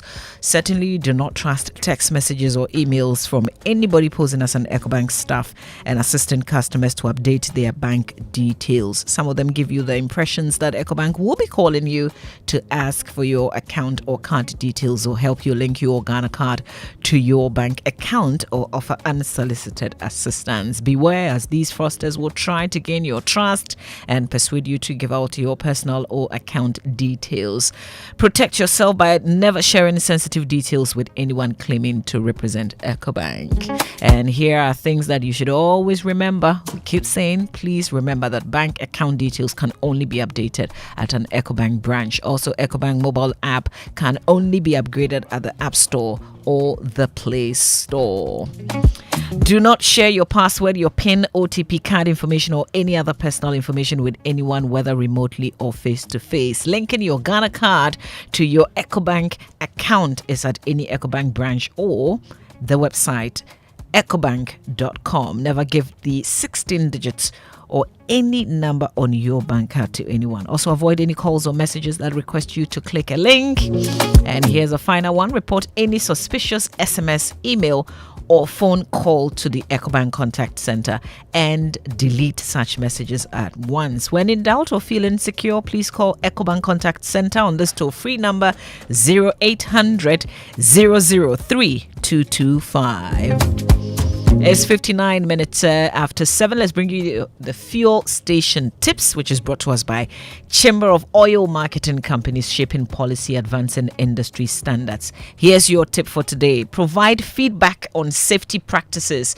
If you notice any unsafe practices or conditions at the fuel station, provide constructive feedback to management or report it to local authorities to help improve safety standards for all customers. Our tip for today says provide feedback on safety practices at the fuel station. That's your fuel station tip for today. Is brought to us by Chamber of Oil Marketing Companies, shaping policy, advancing industries. Brings us to exactly 8 a.m. So let's follow that up quickly with a business minute. Thanks to Consolidated Bank Ghana CBG, we stand with you. Anointed Engineering Services, the Generator Experts, and Pinnacle Life Insurance. More for your smile. Here's the Joy Business Minutes. Good morning and welcome to the Joy Business Minute, brought to you by Consolidated Bank. We stand with you. Anointed Electricals, the Generator Expert, and build-free solar hybrid air conditioners, superior cooling with lower energy. Finance Minister Designate Ato Forson has revealed that he will push hard on tax compliance rather than introduce new handles and hike rates. In a related development, Finance Minister Designate Ato Forson has revealed that President John Dramani Mahama will appoint a new Bank of Ghana governor once the current governor's term expires in the coming months. And government is expected to decide on proposals to privatize aspects of the Electricity Company of Ghana's operations before the end of this year. Energy Minister Designate John Jinapor disclosed this when he appeared before the Appointment Committee of Parliament. And that's all for the Joy Business Minute, brought to you by Consolidated Bank. We stand with you. Anointed Electricals, the Generator Experts, and build-free solar hybrid air conditioners, superior cooling with lower energy. Morning Show. Keep this frequency clear. 99.7. It's the most action-packed breakfast show in town. The hottest music, the best giveaways, the great interviews, and all the laughter and fun you can imagine. Don't miss the Super Morning Show on Joy 99.7 FM. It's the best breakfast show in town. Yes, indeed, it is. And the Business Minute always brought to us by Consolidated Bank Ghana CBG. We stand with you. Anointed Engineering Services, the Generator Expert, and Pinnacle Life Insurance. More for your smile. Anointed Engineering Services Limited, they sell ultra silent fuel efficient diesel generating sets, and the size ranging from 5 kVA to 3000 kVA. Whatever your budget, you can fit in there. The prices are also very competitive. For every generator you acquire, you enjoy 5 years warranty. They undertake maintenance and repairs of all kinds of diesel generating sets. Now, when you buy from Anointed, here's what you're getting: 24-hour service, emergency services. They also have genuine spare part. They have the reliable rental services as well. They give professional advice, and they sell tower lights, and they rent tower lights as well. They've got new branches in Bibiani. Petroji is opposite the Bethel School Junction. It's on the main Bibiani Kumasi Highway. In Techima, the ex-oil filling station is where you can find Anointed Engineering Services on the Techiman Kumasi Highway, the main road.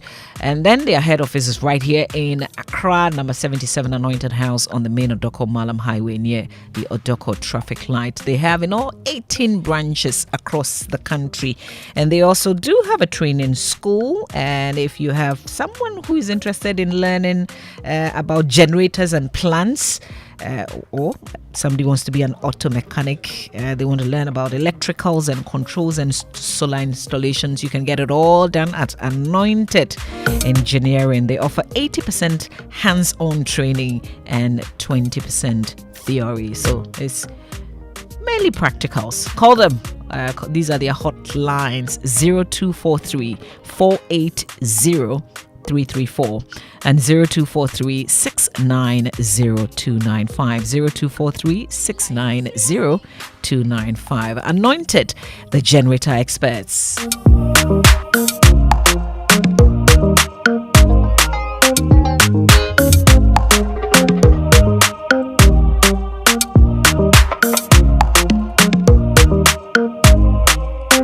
Is your super station. This is Joy 99.7 FM, and this is the Super Morning Show. Today on the Super Morning Show, we'll take you back to Parliament, the vetting of President John Dramani Mahama's first sets of nominees. I'm not aware that Oral has been, conferred with investigative powers.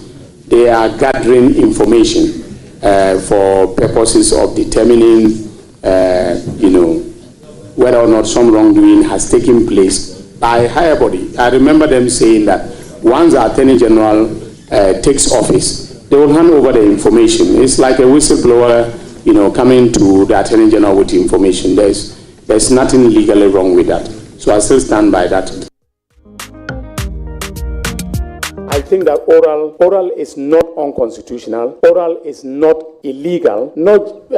Just because it was not set up by an act of parliament does not necessarily make it an illegal body. So it has constitutional backing in terms of the fundamental values of the Constitution.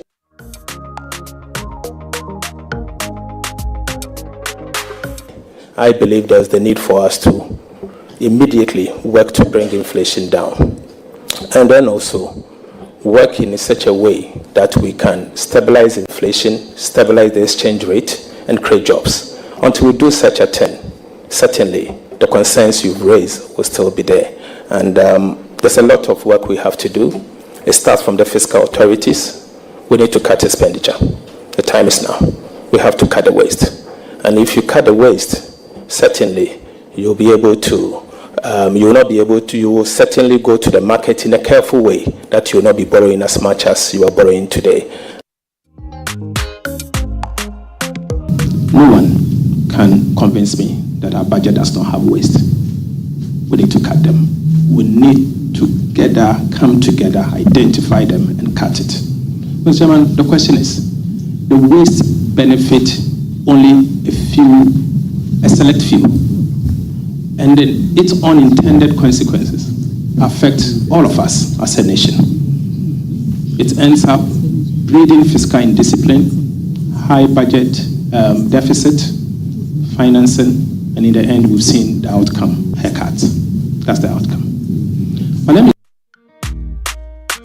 I've remained consistent that there should be a private sector participant in the distribution, especially, like you said, billing and collection. When I was Deputy Minister, I led the process. When Honorable Secretary became my supervising minister, he made me lead the process of privatization. I led the team to India, I led the team to Uganda, I led the team to Kenya to learn from best practices. And so I'm surprised, and let me put on record that I've been very consistent that we need private sector participation at the distribution level, except that I disagreed with the format of the PDS, and I maintain that we can do it better.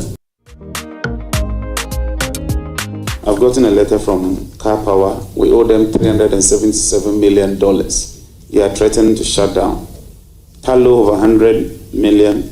They are threatening to cut back. ENI is threatening. So we need to deal with the financial challenge. So these two, if we can get them right, we should be home and dry. Last year alone, Ministry of Finance spent about 28 billion on energy sector related payments. That's more than your capital expenditure, including even your goods and services. So we have to look at how to drill down and bring about efficiency and be able to pay for what we consume. And that's how it went down. These are excerpts from yesterday's vetting, and we're asking what you make. You followed it on radio, you followed it on television. Did the members ask the questions that you wanted to ask? Did they ask questions that were beneficial to you? How did you find the answers? We've got some comments coming through already, and at Pa Pisolo says, I watched about 90% of Ato's, didn't watch Jinapor and about 40% of Ayine. I wasn't impressed with Ato's brief answers. This is a finance job, and I wanted a bit more detail, like where he will cut waste, for instance. The I will was more, but the how didn't feature more. All right, at Pa Pisolo, we thank you. You can also reach us 05511119997. That's our WhatsApp number. But you can post just as some of our friends have done on X Joy997. And when you do so, kindly add the hashtag JoySMS. So here's Anana Kwame Budu says, they are all not honest. The things they preached against when in opposition are the same thing they are defending now. And Junior Meyer says, was it not refreshing to hear these men? The NDC is progressive. All three were deputies under the president's first term and have had the opportunity to serve under very learned men and women. Now, take us back to 2021 when Howard Kumson attempted defining fish farming. At Bright Agbeli says, hashtag SMS, I agree that Ato was not grilled that much because the people themselves are not expecting much. Okay, we are in the IMF. We're going to start servicing our debts from next year. And, well, the next year, okay, yeah, next year. And there's no money left in the coffers. So what really can he do? We should manage our expectations. Here's the last one that I would share, but we've got more messages. You can add yours to it. At S. Wizzy says, at this point, we hope the Lord would lead them. So let's hear you. 055-1111-997. That's our WhatsApp number. You can reach us by posting there, sending your WhatsApp messages there, or you can post on X Joy997 and on Facebook as well at the hashtag JoySMS. So what do you make of yesterday's exercise? Well, the committee wanted to do all three, and they did, but did they do a thorough job? Did they ask the questions that you wanted them to ask? Did you get the answers that you were hoping for? That's our big story today. It's brought to us by Telecel, connecting energies. Latest from your partner for life, Lancaster University Ghana, the only British university campus in West Africa, and Republic Bank. We are the one for you. So switch to Telecel fixed broadband today and experience incredible bonuses, non-expiry bundles, data transfers across devices, and lots more. New customers get 50% bonus data in addition to other mind-blowing offers, and existing customers receive 300% bonus data on every broadband renewal to keep browsing. So to subscribe to Telecel Fixed Broadband for these amazing offers, just dial star 900 hash, or use the Telecel Play app, or visit Telecel retail outlet, any Telecel retail outlet, or just go to the website telecel.com.gh and get connected today. Terms and conditions apply. Telecel, connecting energies. And have you heard? Republic Bank is still giving, and they are giving big. Just pay with your Visa credit card and stand a chance to win an all expenses paid trip to Dubai. There's also a luxury staycation at some of Ghana's finest beach resorts, including Maha Beach Resort, Breezes Beach, or Camp Chache. You could also win a 5-course dinner for two at the exquisite Brazza restaurant, a full day spa services for two, and other exciting rewards in the Republic Bank Tap, Win and Fly to Dubai promotion. Here's what you have to do. Use any of your Republic Bank Visa credit card. So what do you have? Is it Infinite, Addition, or Classic card? You're qualified. Just tap. Every tap counts, so keep tapping. What are you waiting for? It's time to fly to Dubai with a Republic Bank Visa card. Start tapping and make this unforgettable. This promotion is under the Caritas Lottery platform.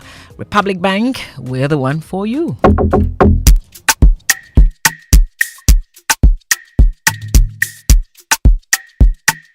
KCB.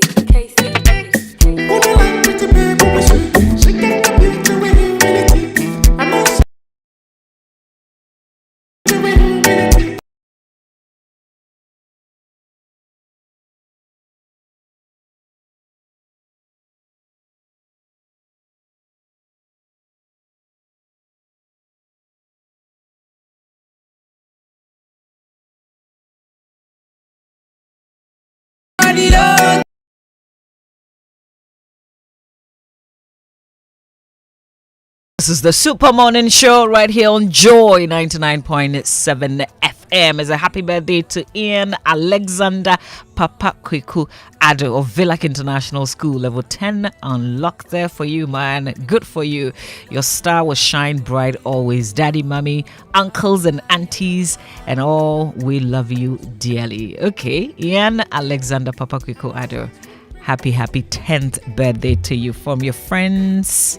Nunana, Setri, of course, myself, Rich Auntie, happy birthday to you.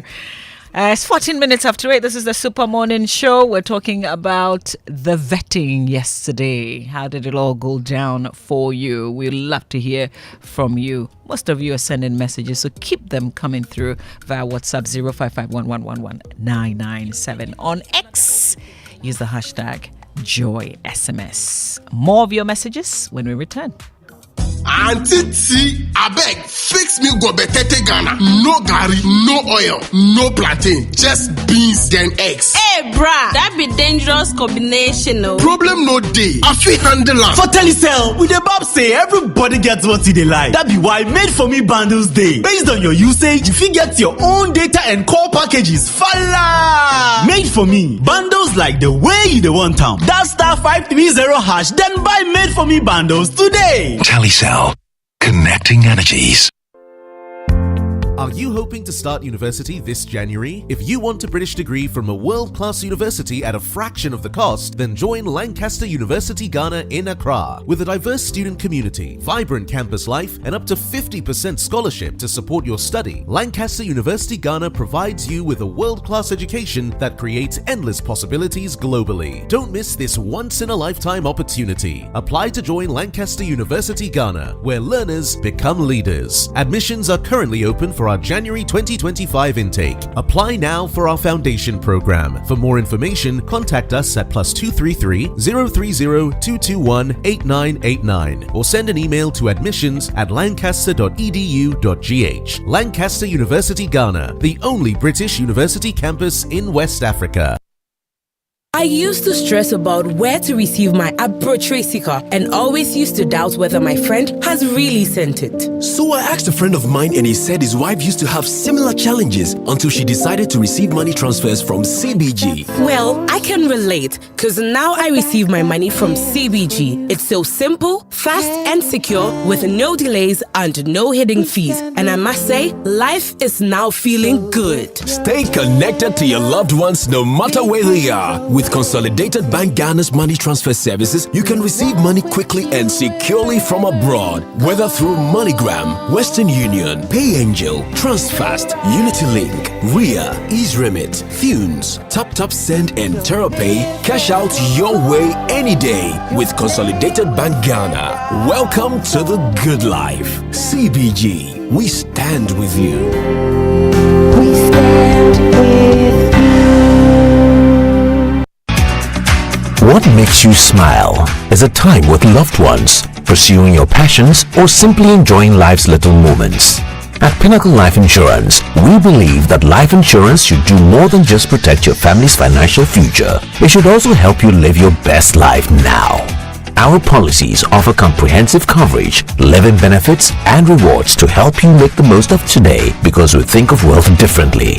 At Pinnacle Life Insurance, we provide solutions that give you more for your smile, more time, more freedom, more joy. For more information on our policies, call us on 0501 451 400 or visit www.pinnaclelife.com.gh. Pinnacle Life Insurance, more for your smile. Do you want to remain productive and competitive in your business? Then I am happy to remind you that Anointed Engineering Services Limited is still here to serve. We provide homes, offices, and institutions with ultra-silent, reliable, and fuel-efficient diesel generating sets with sizes ranging from 5 kVA to 3000 kVA at unbeatable prices. You also enjoy a 5-year warranty. Anointed Engineering is noted for unwavering 24-hour after-sale emergency service, rental and sale of tire lights and genuine spare parts, undertake repair and maintenance of all diesel generators and buy back used generators. Sign up today at our training school and gain hands-on experience from our team of professionals on generators, plants, auto mechanics, electricals, controls, and solar installations. Anointed Engineering has 18 branches nationwide. Locate our head office in Accra at number 77 Anointed House on the main Odoko Malam Highway near the Odoko traffic light. Call our hotlines on 0302 324723 or 0243 690295. Also on 0243 480334. Anointed Engineering Services Limited, the generator experts.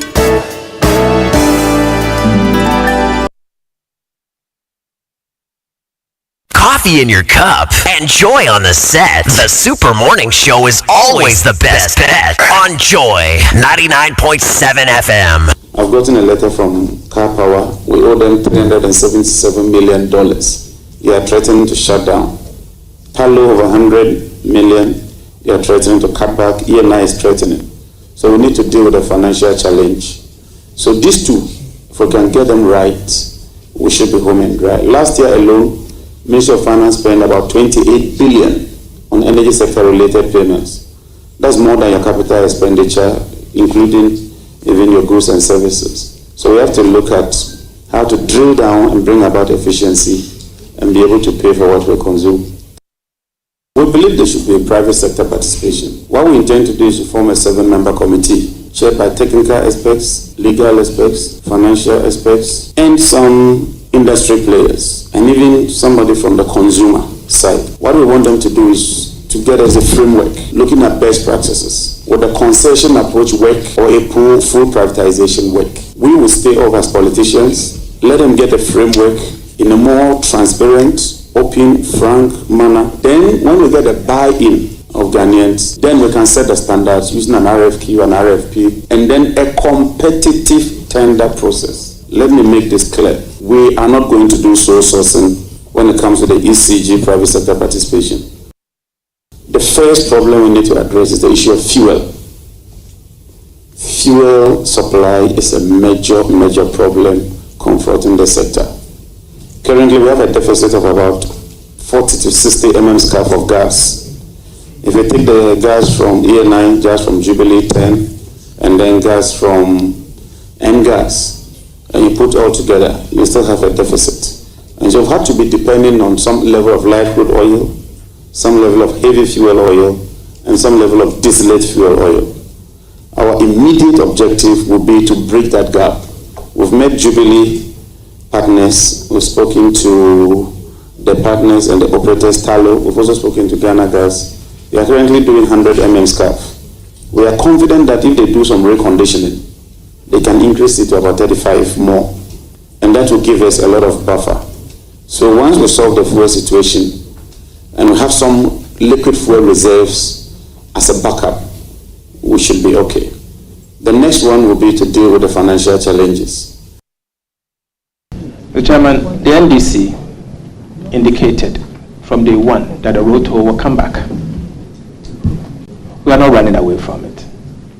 In fact, the Honorable Haruna Idrisu, at the time, the minority leader, said that the NDC promises to bring back the road toll.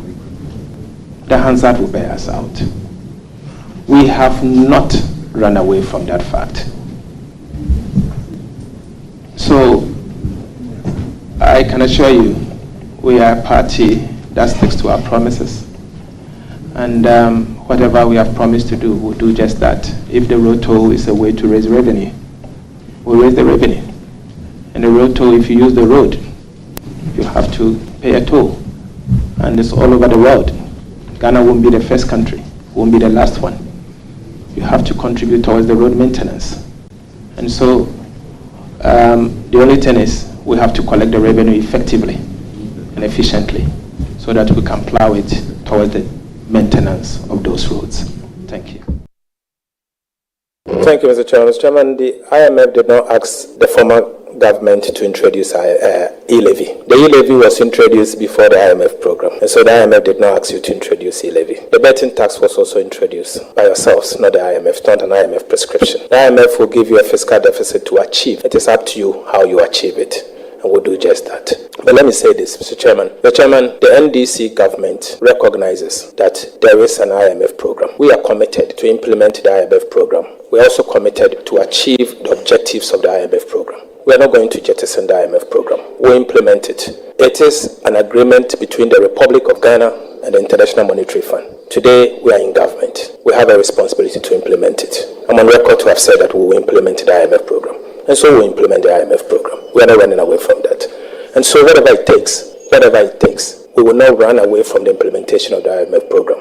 And we'll implement it to the latter and achieve the objectives of the IMF program. So, Chair, is the nominee therefore suggesting to us that repealing these tax laws, these taxes that he considers them nuisance, repealing them without introducing new taxes or other forms of taxes in their place will not amount to breaching the IMF agreement? Mr. Chairman, you can rake in other form of revenue through compliance. You can use compliance measures to bring in additional revenue to replace these taxes you are removing.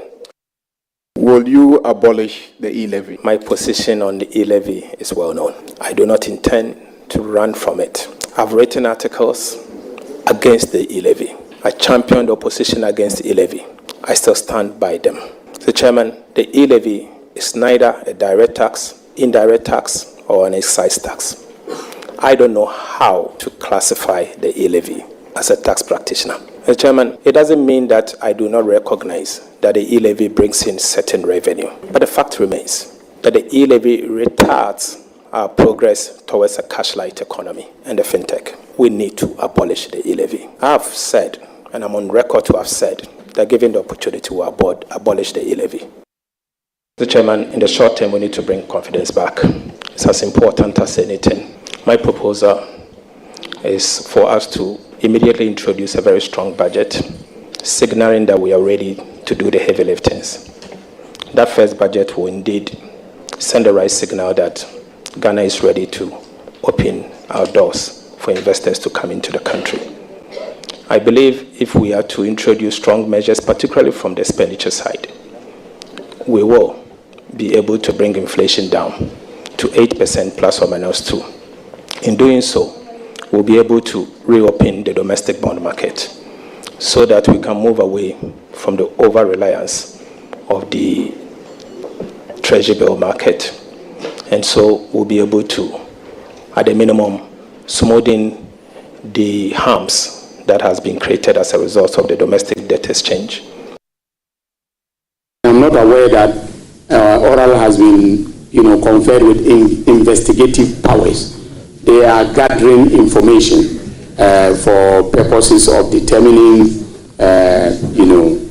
whether or not some wrongdoing has taken place by a higher body. I remember them saying that once the Attorney General takes office, they will hand over the information. It's like a whistleblower, coming to the Attorney General with information. There's nothing legally wrong with that. So I still stand by that. Some of the institutions we've mentioned have statutory power to conduct investigations that are restricted. So for instance, if you take IOCO, economic and organized crime, period, they can investigate anything relating to, say, murder or treason and so on, or other crimes. Right? So their mandate, their investigative mandate is restricted to economic and organized crime. So they are creatures of statute. Okay? The Attorney General will rely on any source of information, okay, that will lead to the detection of criminal offenses, whether relating to corruption, whether relating to looting of state property, and so on. Once that, gives us the basis to gather evidence of wrongdoing, we'll aggressively pursue it, and then it will serve as the basis of prosecution. I don't know what the honorable member is driving at, but if you realize, okay, I don't run public commentaries on cases that are handled. As a matter of, the practice and tradition of my firm, we don't run public commentary unless the matter is political in nature and there's a need for some clarification because of the politics inherent in the matter. But as far as my commercial practice is concerned, yes, sometimes I lose cases, but I don't run commentary on them publicly. Chairman, please, I claim your attention.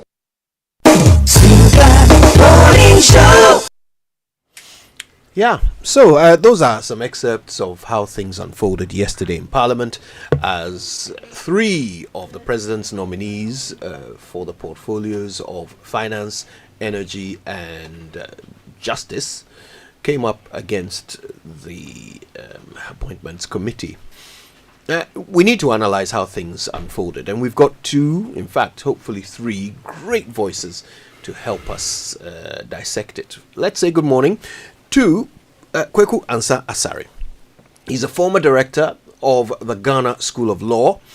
He's joined by Godfred Bogbin, a professor of finance and an economics expert at the University of Ghana. Prof and Mr. Ansah Asare, good morning to you both. Good morning, and thanks for having me on your show. It's a pleasure. Good morning, Mr. Ansah.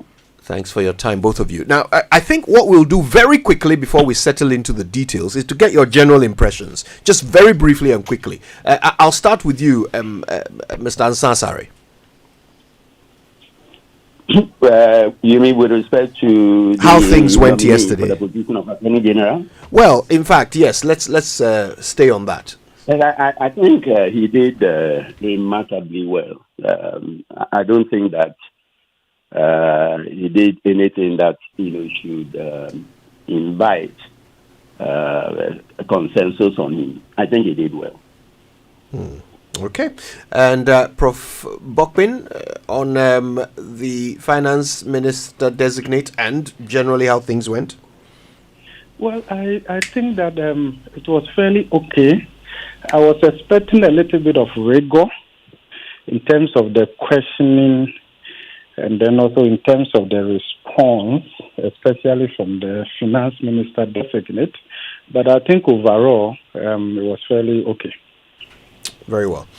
Let's settle in and talk a little bit more about the Attorney General designate's session. And I noticed, Mr. Ansah Asare, that many of the questions were around judgment debt. There were a few issues of oral which came up, and he expressed his position on it. Maybe we'll take it from two angles. First, let's talk about the quality of the questions, and then we'll come and talk about the content of his answers. How do you think the panel, made up of quite a lot of new members of parliament, how do you think they did in grilling the potential Attorney General? I think that as far as parliamentary work is concerned, the MP, like lawyers, from time to time do protect each other. But I'll single out the approach the minority leader adopted. I think he was fairly, consistent in putting his views across and maintaining, where he felt that, he had to engage the chair of the vetting committee to allow him to put his views across. I think he did exceptionally well. But in so doing, I think he also, overstepped his bounds. When he kept asking questions about ethics and ethos of the profession, relating to ECG and all those things. When you ask a witness, because Ayine was a witness before the committee, if you ask a witness, a lawyer, whether he believes in the merits, the lawyers don't believe in merits they believe in, the cause, the justice, of their client's case. If they believe in the cause, of their client's case, whether it is meritorious or not, the ethics of the profession will allow the lawyer, where the lawyer is of the view that it is a foul case, then he can advise himself as to whether to throw in the towel or not. But to insist on questioning a lawyer, whether he believed in the merits of the case or overshooting the boundary. There's a difference between belief in the merits of a case and belief in the in your client's cause. There's a whole world of difference. Okay. And what about Ayine's handling of some of the questions? I thought that the debate on oral, for example, could have been quite nuanced. His position on it, quite simple. that even if it is not a backed by law, it doesn't make it unlawful. Do you think he handled the inquiries appropriately? No, as far as the oral issue, is concerned, I think he was economical with the truth. I didn't expect. I've known, my, good friend Ayine, to be very courageous in putting, his views across. But on this particular issue, I think he noted a little, by trying to, answer affirmatively the issue on legality. The oral, thing is devoid of legality. And an aspiring attorney general has to come to, this sort ends with that particular issue. As attorney general, he has to decide, whether an act, is devoid of legality or has the support of legality. As far as that, issue is concerned, I will beg to differ, with his opinion. I believe that Oram has no, legal support, and he has to admit that. I mean, as Attorney General and principal legal advisor to the government, of Ghana, he has, also have the moral courage, to say things as they are. If it is devoid of legality, he should tell the nation this one, he cannot defend it, and then put the matter, to rest. Otherwise, it's going to be ambivalent, and that is going to cause serious problems for the nation. But I think he spoke as a politician and not as a lawyer, which is something he shouldn't have done. He was being vetted not as a politician, but as Attorney General designate and Minister of Justice. So truth is very crucial. Did he exhibit enough of the qualities of a man who will be mindful of justice? Well, it is one thing, returning answers at a vetting, and another, executing your task, with professionalism. I have no doubt marking down, merely because he sounded, too political in some of his answers. I've known him personally. I have acted as a referee, for him, on 2 or 3 occasions. I found him, to be morally upright, which is what, the requirement that the Constitution has imposed on our, attorney generals. So on this occasion, and you see that when he was answering questions on oral and then the UCJ, he was a bit diffident. Quite unusual of Ayine. Ayine has always been very confident. But I suppose the line of questioning by the minority unsettled him. That's my the frank observation.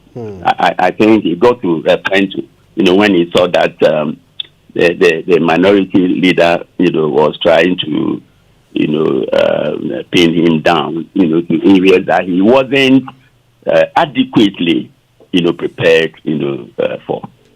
Did he sound like a reformer to you? Yeah.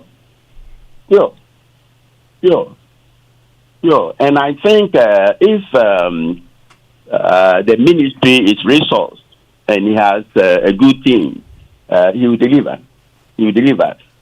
The reform element will have to be, in association with the Law Reform Commission. It is not the Attorney General, who does that. A lot of it, about 70%, of the reforms will come from reports of the Law Reform Commission. At this stage, I wouldn't say that, he's abreast, with all the recommendations that the Law Reform Commission, has made. Even though he was ranking, for, quite a long time. But, our politicians, it is only when they are put to the task, that they demonstrate their capability and ability. Do you truly believe that he can take on his own? For example, is Dr. Ayine capable of prosecuting a fellow minister? Why not? Why not? If you see, under Article 128, Clause 4, the qualification for appointment, to such offices is, high moral, integrity, proving integrity, and standing at the bar. For a person of Ayine's caliber, I shouldn't think that should have a problem prosecuting fellow ministers. The problem with prosecution of high-ranking politicians has always come from the presidency. If the president doesn't interfere, and you recall Ato Forson, when Dame said, the former finance minister, Ken Oforiatta, and the former president, Nana Adodankwe Akufo-Addo, were the two people, who intentionally, told him, to secure a conviction. So it all depends, on who put the other on the line. If President John Mahama will leave, Ayine free or give him a free hand, the whole nation, would then know whether he's capable or not. So as far as capability is concerned, a lot depends on, the president who is calling the shot, and not the attorney general designate. But my advice then is, if as an attorney general you disagree, with the president on anything, you just have to resign. Period. The president, will ask you to do something. You think that it is unconstitutional or it is contrary to law. Don't go and execute the task merely because the president has directed you, even if you know it is morally wrong. Because the first qualification is that you should be a person of high moral character and proven integrity. So that integrity aspect should never ever elude an attorney general. If you disagree with the president, so exit. Period. Okay. But talking about, let's go back to the oral bit. You talked about he being economical with the truth. How was he economical, and what's wrong with the response he gave? Because the creatures of the Constitution, have been named or mentioned in the Constitution. Ora is not one of them. So, as Attorney General designate, he should be able to tell, the general public, the legality or otherwise of Ora. The moment I read about Ora and I was interviewed, I pointed out that Ora, has no support in law. Now, if we are looking at, constitutional bodies, to carry out the task that Ora is doing now, we have several of them. You have the police, you have the DNI, you have SHRAT, you have the YOKO. What is Ora going to do that, these bodies, amongst others, cannot do or are not doing? And then only 2 days ago, my good friend Martin Pebu, informed the whole nation that the NIB boss, has surrendered vacant possession of something. It is not in the function of Ora to decide, issues with finality as they've done. And this is one of the problems we are going to have with Ora. I would, suggest to President Mahama to just revoke, the appointment and creation of Ora, so that they don't, exceed their bounds. They may be meaning well, but from my perspective, Ora, is just to settle political goals. We don't need that sort of thing.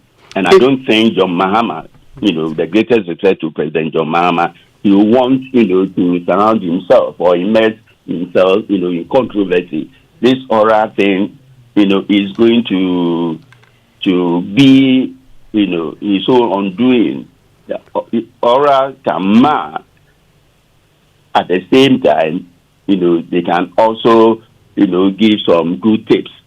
But overall, oral is going to be one of the several entities that incoming administrators, and presidents have established, only to realize that the members of the committee will take the law into their own hands and do, what commonsensically, should not be done. But they will do it, to the embarrassment of the person, who set it up. I think the earlier he scrapped it, the better. Even if it's grounded in 41F, which says it is one of the duties of a citizen to protect and preserve public property and expose and combat misuse of and waste of public funds and property, even if it's grounded on that. So in the wisdom of the framers of the Constitution, such information should be passed on to the several constitutionally created bodies, like the police. And I don't know what oral seeks to do, a team of people tasked with compiling information. Accountability. My brother, accountability. Former President Rawlings preached accountability from 1981 until he died. Did he have any recourse, to create oral? Now, you say this body is, we are expected to report to appropriate bodies. In setting up the 5-member committee, their mandate is to gather information and hand it over. You've heard spokesperson of John Mahama say, once an attorney general is appointed, he takes over, and this team would hand over the information gathered. What is wrong with gathering information? I'm not suggesting by any means that, gathering information is wrong. I'm saying that what is wrong is the whole idea or the concept of oral. Orality at this time is unnecessary, totally uncalled for. Whether, it is grounded in 41, F or whatever, it is uncalled for. We have institutions, that are already in place. They can go to Yoko, they can go to the police, they can go to SHRAG, they can go to the military, they can anywhere. Or the whistleblowers, statute, for instance, is that you just go and give the information, the 10% that you'll be giving, if that is why, you gathered information and provided it to the appropriate court, no problem. But lay a complaint under our jurisprudence, it's first and foremost a duty of every Ghanaian citizen, but the parameters are not the same. There are certain occasions that you have to, lay the complaint to the police, sometimes to Yoko, sometimes to the BNI, other times to CID, and this thing. We don't need, another body, because the Constitution does not, it did not in the first place anticipate the establishment of an entity be called or designated oral. All those entities the Constitution adumbrated at the time, the framers were considering it, have been, well positioned in the Constitution. If we allow, our leaders, to always come up with new entities or, in the throes of accountability, there will come a time when we'll have many more committees doing the same thing, and then, there'll be infighting at the end of the day. My submission, once again, is that oral is devoid of legality and as such must be scrapped. I want to say a big thank you to you, Mr. Kweku Ansah-Asare. You've spent so much of your time with us this morning, and we found it enlightening. We thank you so much for your time. Mr. Ansah-Asare is the former director of the Ghana School of Law. He has to leave us now. He's got other appointments, but that means we can spend the rest of the time with Professor Godfred Bokbin. He's a professor of finance and economics at the University of Ghana. And Prof, I know that you sat through over 5 hours of the vetting of Cassiel Ato Forson. I wonder, forgive me, Cassiel Ato Forson. He corrected us all yesterday, didn't he? I wonder, again, let's start with the quality of questions. There were over 5 hours of questions. Do you think the committee got to the heart of issues? Did they get the best out of that vetting process? I think that's fairly okay. A lot was expected because the economy is a big issue in the run-up to the campaign. And therefore, in terms of the expectations that people had, or some of us, we felt that the questions were a bit, some of them were quite straightforward and probably required some direct answers. But on a certain level, you will see the minister designate didn't want to commit so much. And probably would prefer to defer to more details when the budget is read or when the whole cabinet is put in place and then the direction is clear. But I think overall, I would say that it was fairly okay. I had a bit of a higher expectation, and forgive me. The reason is that the minister designate is not an outsider. He doesn't need the liberty of learning on the job that much. And he doesn't need a honeymoon to get to a bit more details in some of the responses. And I have two principal reasons. One, he was once a deputy minister of finance. He himself indicated that he had been a member of the finance committee. Given the prominence that the NDC itself placed on the economy, I want to believe that it was one of the reasons why they elevated him to be the minority leader. So there's a wealth of experience over the years that he has accumulated that one was thinking that would have been brought to bear in some of those responses. In fact, the reason that would be very fundamental is that you need to signal that to the market, that you know exactly what you are talking about. In as much as you don't want to be so specific or detailed, you are comfortable enough to give some hints to the market that it looks as though you started the job even yesterday. Also, so I think those are some of the things that I picked up. Some of the responses, I was quite happy. He was direct on the taxes, and I believe that he gathered the courage to stick his neck out. That yes, these taxes will have to go. I personally do not agree with all of them. I have a bit of a different view on the betting tax. Okay, a bit different from the party's position, but I agree with him totally that COVID-19 e-levy have to go, especially e-levy has to go like yesterday. Yeah. Prof, did he satisfy you on how they intend to bridge the gap that will be created by the scrapping of these taxes? Yeah, I felt that with his experience and the exposure, having been Deputy Minister of Finance, having been a member of the Finance Committee, minority leader, and all of that, the responses there were too general. And probably that wouldn't have inspired the market enough. That because when it comes to cutting wasteful spending, politicians talk about that every now and then. What it means exactly and the context has been missing.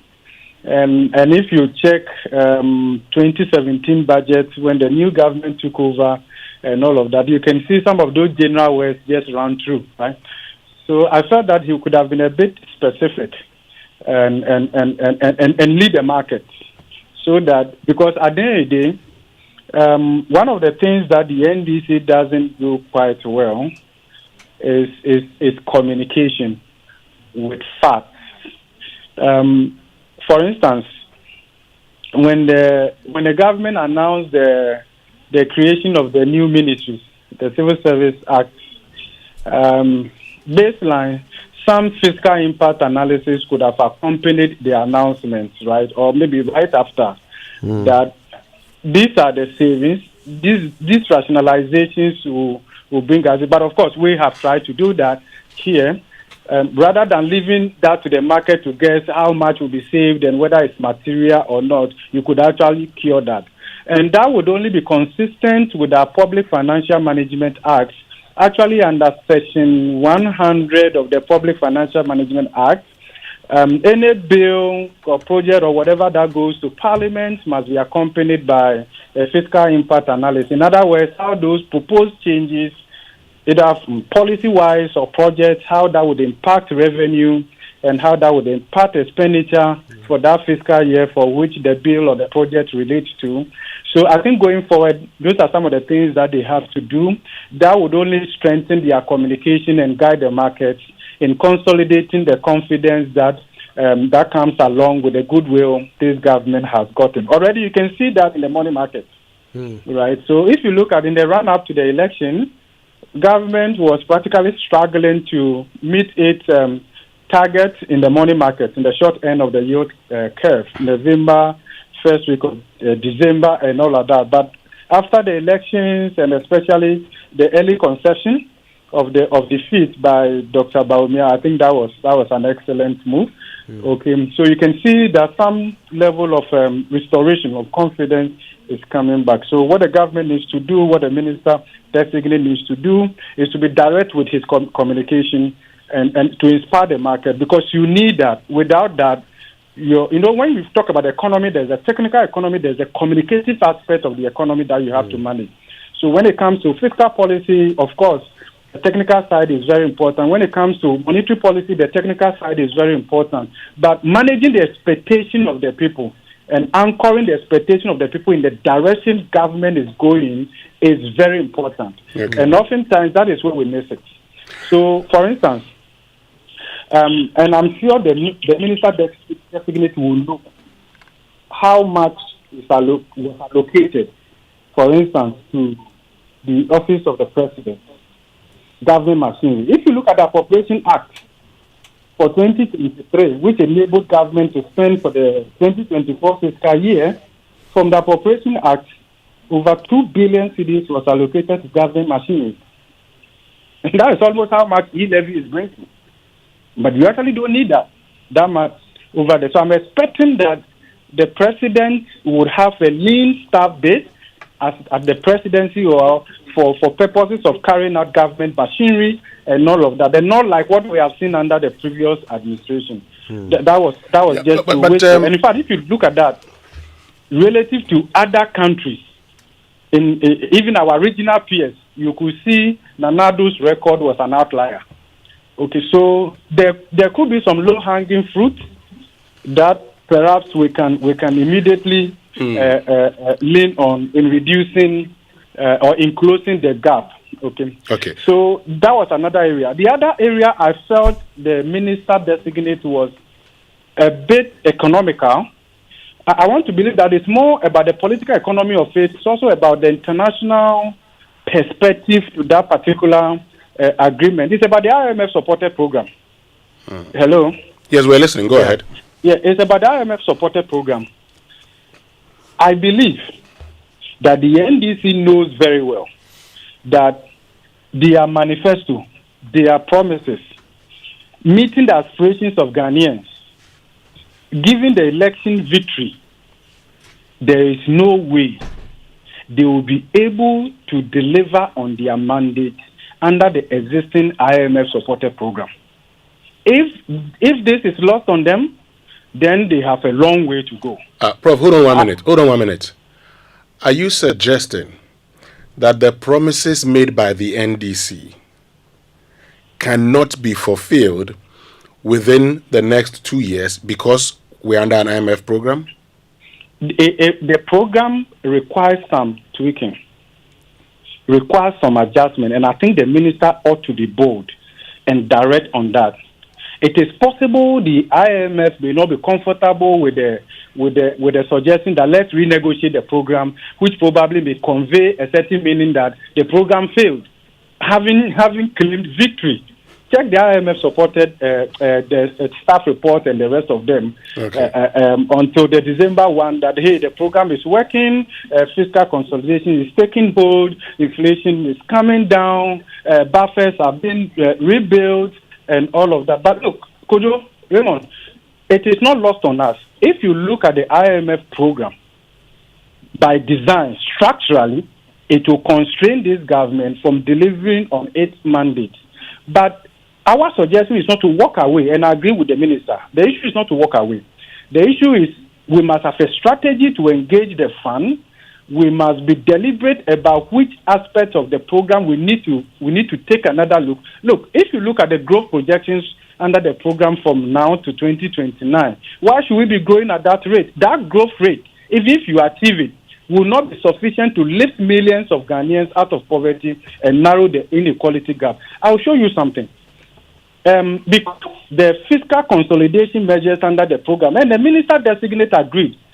Okay, and in fact, since I started monitoring things in this country, it is probably the first time that almost all the political parties agreed that the country, private sector households have been overburdened with taxes. Even the NPP that spent the last 4 years of the administration to impose these taxes were asking for another 4 years from Ghanaians to remove some of those taxes. Now, if you look at the fiscal consolidation measures, disproportionately shift the burdens to households and private sector through higher prices, reflecting in higher productive cost base of doing business. So that is not surprising. Okay. You can check the data from Ghana Statistical Service. From November 2023, given the pass-through of the adjustment, you will see that inflation on locally produced items actually rose above inflation on imported items. And the trend is continuing. So what it means is that you are sacrificing the medium to long-term growth potential and competitiveness of our private sector and households for short-term praise, or in the name of bringing down inflation. Even that hasn't worked that much. Look at the data. If you take the honeymoon effect of the IMF-supported program when it was approved, the first few months, we call that one the honeymoon effect. After that, the program has practically hit a rock in bringing down inflation. We started in last year, 2024, with the inflation of 23.2% and ended the year with the inflation of 23.8%. Over 12 months, not much progress has been made. So we need to look at all of this. And then the reliance, look at the prescription from the fund. Monetary tightening. Look, since records started probably becoming public, all that Bank of Ghana has been doing is mopping up excess liquidity. This is all that we have been doing. When are we going to free up liquidity for households and private sector to expand, grow, create jobs? Okay. So I think that probably they don't want to be ahead of the curve or something. That's why the minister designate is being economical with the truth on that line. But I think that it is something the government, with the comprehensive victory and the new mandate, it is so just consistent with scripture to say a new wine deserves to be put in a new wineskin. Great. Now, all the things you've talked about, Professor Bokbing, you make mention of, for instance, cutting down waste. You've talked about government machinery, 2 billion. But you'd agree that the gap that will be created by abolishing these taxes are more than 2 billion. The NDC, that is just one line. Yes, one. But the NDC itself also has certain promises where we must spend. Free promises. So, for instance, there's free tertiary fee payment for first years. And there are other things that they want to do. The question is, and today, even as we prepare the budget for March, what I gather is that the abolishment of these will lead to a 10 billion Ghana cedis gap that is needed to be filled. Where are we going to get that from? Which are these taxes? E-levy, COVID-19 levy, betting tax, and rationalization of VAT. Yes. Yes. Put all of it together, will lead to some 10 billion gap. Mm-hmm. So how are we going to fill that? What is and if you listen, you've talked about you've talked about the finance minister designate being general, and that's what politicians do, because in our bid to get an IMF program, we talked about how government had cut down on expenditure through the 30% reduction of salaries of government appointees. We talked about a reduction in fuel coupons. We talked about other things. It didn't amount to anything really. So. Yeah, because government just wasn't stupid about that. Look, you have a point. Look at it this way. If you look at these taxes that have to go merely from the perspective of fiscal losses, then we are missing the point. Let's look at it as an incentive mechanism that government is offering to private sector and households to stimulate growth.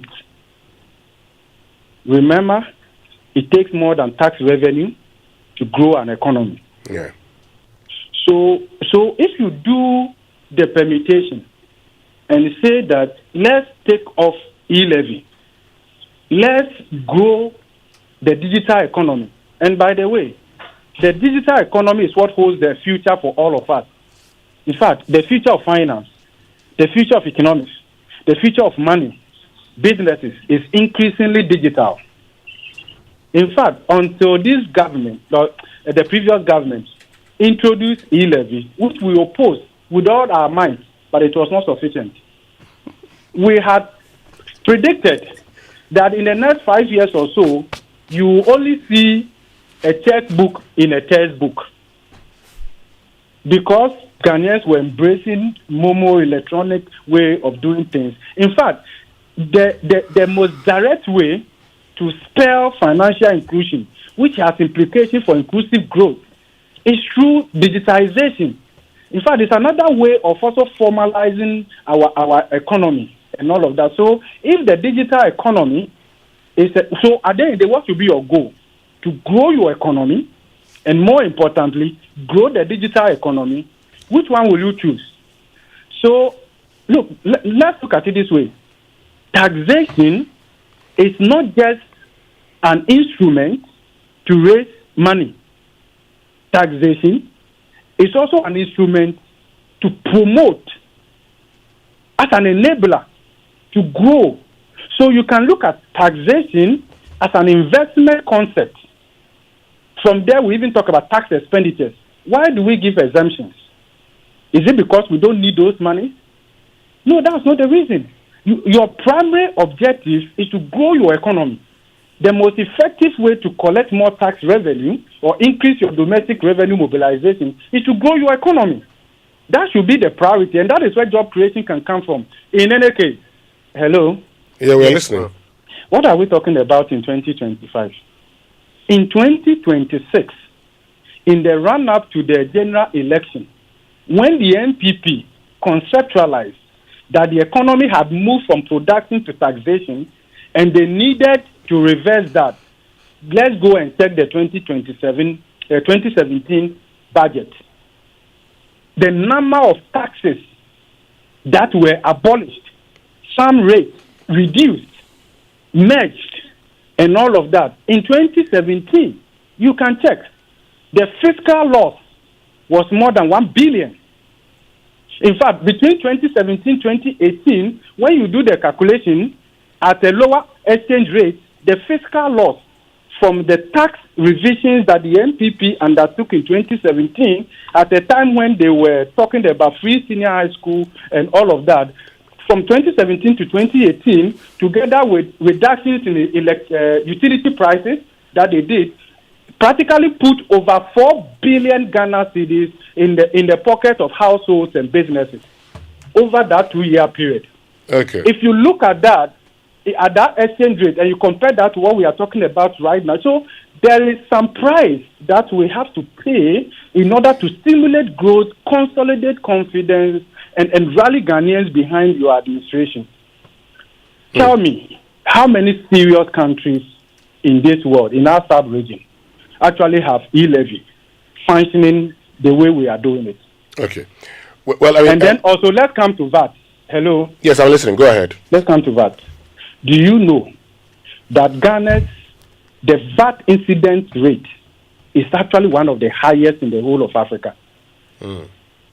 We send a wrong signal to the market that our standard VAT rate is 15% because we decouple the standard levies, the straight levies from the standard VAT rate. If it quakes like a duck, don't call it a chicken.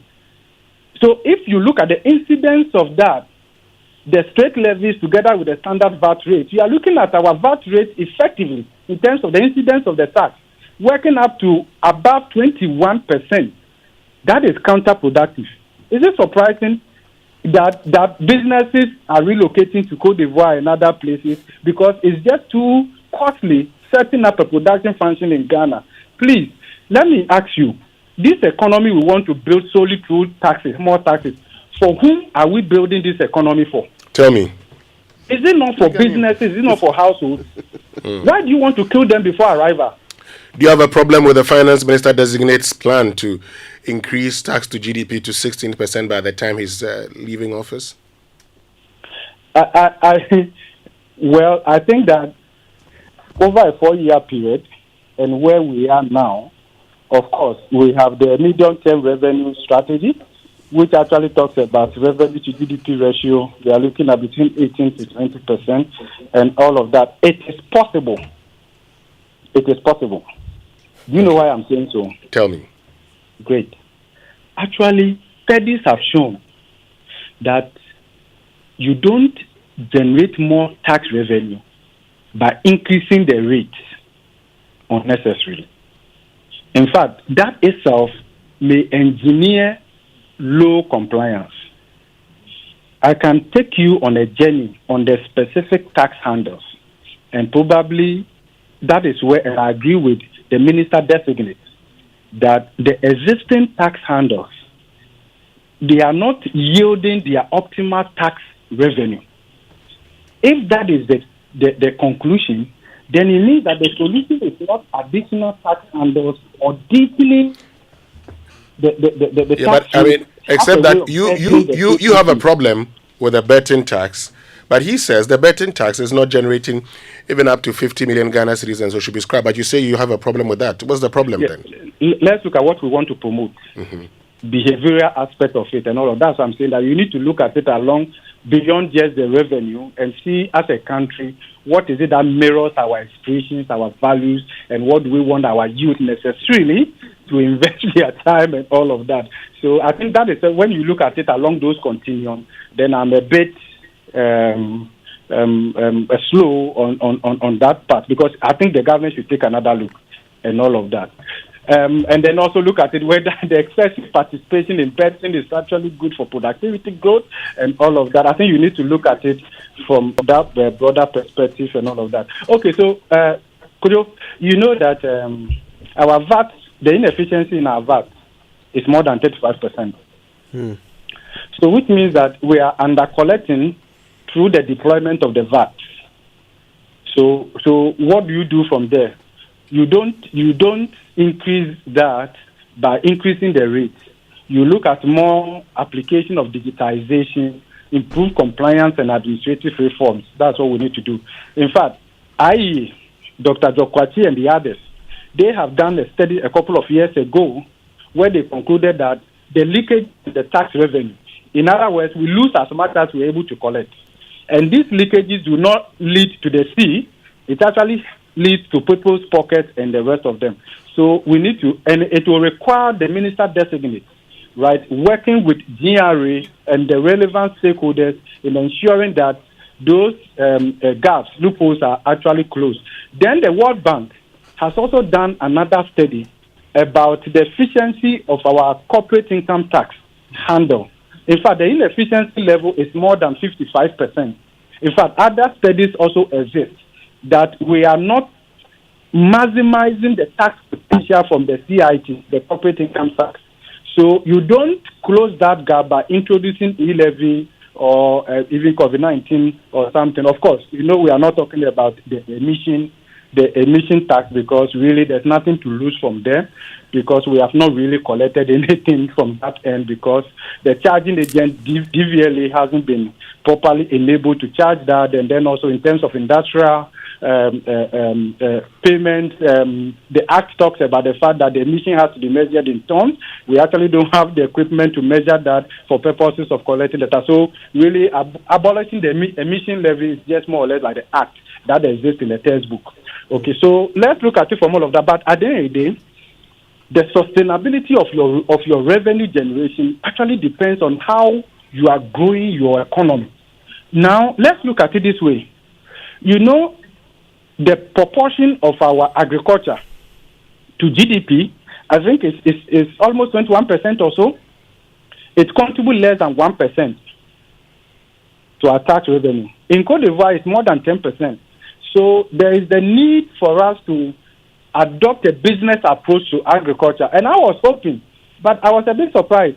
I was hoping that in the creation of the ministries, they would link agriculture to agribusiness rather than positioning it within Ministry of Trade and Industry. I think the linkages are much better and efficient and well connected if you situate agribusiness within Agriculture Ministry and all of that, right? But of course, that's what the government has done. But we can make progress. So we need to. The point is that you first need to grow a taxable economy. That will require some losses in the immediate.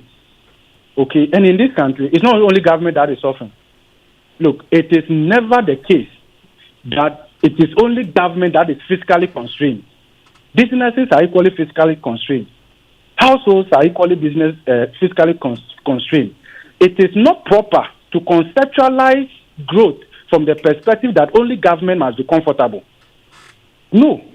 In fact, in hard times, in challenging times like this, government will rather look at how they can sacrifice as an enabler to households and businesses to be able to grow, and the revenue will come. That is the way we should look at it. And I think that going forward, I like the approach the president has adopted in terms of rationalizing the ministries and the number of ministers and all of that. I think efficiency, lean government is a concept that must run through not just the central government, but as a general government approach to doing things where we stretch this across the state-owned enterprises and all of that and say, look, there's a new way of doing things. In fact, actually, in economics, we are told that resources are limited. But that's not the problem. Those scarce resources are fertility uses. If they didn't have fertility uses, there would have been no difference between a richer country and a poor country. But where the focus will be is the fact that those scarce resources have alternative uses. So the extent to which you can maximize the alternative uses of those scarce resources, that's what makes the difference.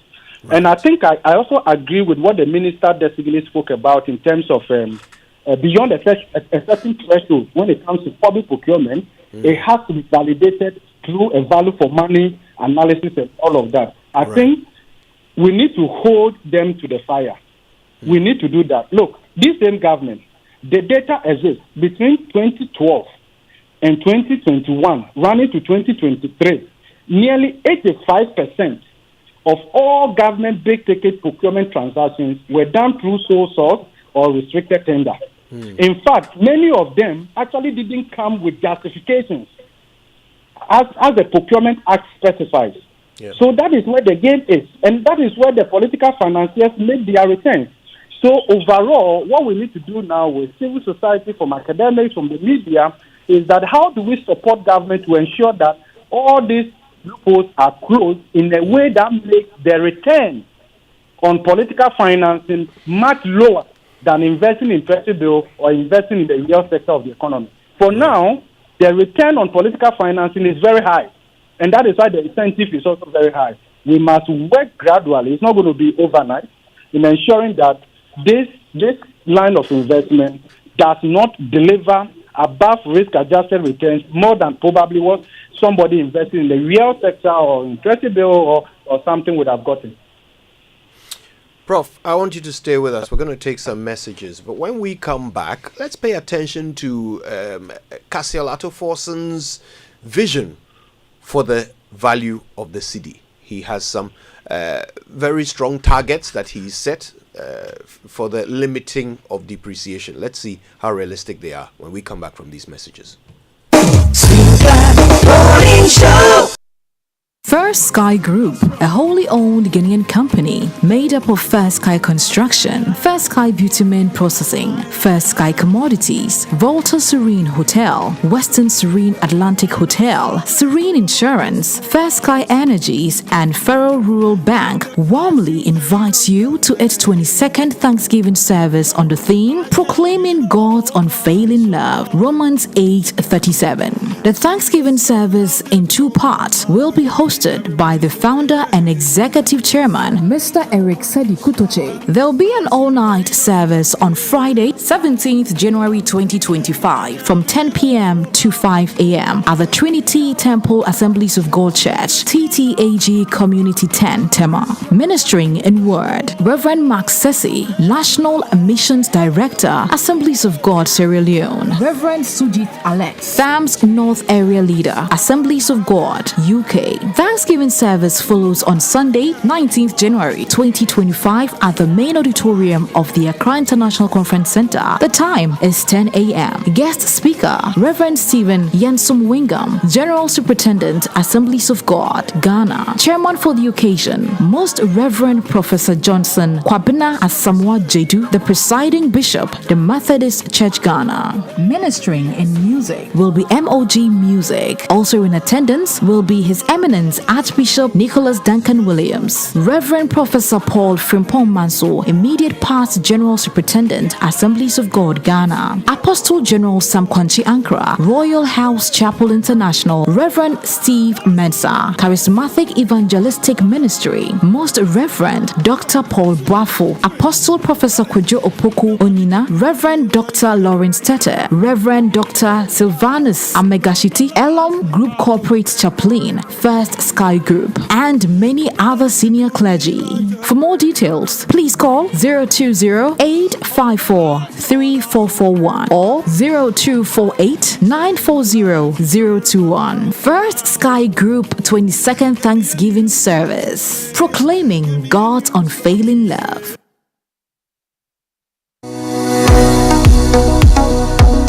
Do you want to study abroad? I present to you Astolinks International. They give professional advice on study visas to the USA, UK, Canada, Australia, New Zealand, Ireland, and other European nations. They also advise on visa applications, general travel, and other immigration services. Call them on 0537 152 118 or visit them at 4A Pawpaw Street in East Legon. For more information, check out astolinks.net. Astolinks, pathway for success.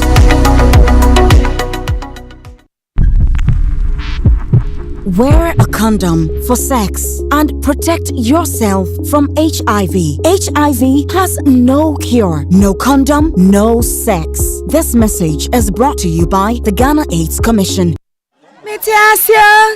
Yakoni. What do you mean, sir? Free Oba. Metropolitan Life Insurance at Daramo. Now me too, I am insured. Say accident. Yeah, real bommy. And also my family and I will be covered. And do you know I pay only 5 cedis 80 pesos a month? So allow me to sing. With Metiasi from Metropolitan Life Insurance Ghana Limited, you can have peace of mind knowing that you and your family are covered. Dial *170# now. Metropolitan Life Insurance Ghana Limited. Together we can.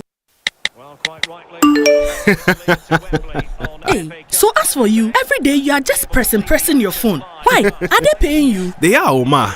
The more I use my MTN, the more points I get. And I can use those points to get airtime, data, and even discounts at shops and restaurants. Hey, so that is why all of you are always pressing your phones. And you won't tell us, so that we too we can enjoy some. Oh, ma. There's always more to enjoy with MTN Rewards. Just keep talking, testing, and browsing all day, every day to collect your points and use it to redeem amazing offers and discounted freebies right away. There's so much available for you. So dial *550# and get your reward today. Let's go everywhere you go. Kweku, have you heard what they are doing on MTN? coffee in your cup, and Joy on the set, the Super Morning Show is always the best bet on Joy 99.7 FM. I believe there's the need for us to immediately work to bring inflation down, and then also work in such a way that we can stabilize inflation, stabilize the exchange rate, and create jobs. Until we do such a thing, certainly the concerns you've raised will still be there. And there's a lot of work we have to do. It starts from the fiscal authorities. We need to cut expenditure. The time is now. We have to cut the waste. And if you cut the waste, certainly you'll be able to, you will not be able to, you will certainly go to the market in a careful way that you will not be borrowing as much as you are borrowing today. Super Morning Show.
You're welcome back. It's the Super Morning Show on Joy 99.7 FM. We're talking about the vetting that happened yesterday. 3 nominees for the portfolios of Finance, Energy, and Justice were grilled by the 11-member Appointments Committee of Parliament. Now, we're currently talking to Professor Godfred Bokpin of the University of Ghana about the vetting of the Finance Minister. Very interesting view so far. We spent a lot of time talking about tax and what the president intends to achieve through that ministry in that area, and Prof. Bokpin has been analyzing some of these plans. Now let's talk about the city. One of the things that came through quite strongly in Ato Forson's vetting was the target that he has set to bring down the cedi depreciation to 8% in the shortest possible time. Prof. Bokpin, how realistic is this, and what will it take to achieve such a goal? That's quite a target. We will not start off by saying it is not possible. There is something about our politicians which gives me hope sometimes. When they are making certain statements, sometimes it's not necessarily born out of a vacuum. They know what they can do, and they know what they have to do.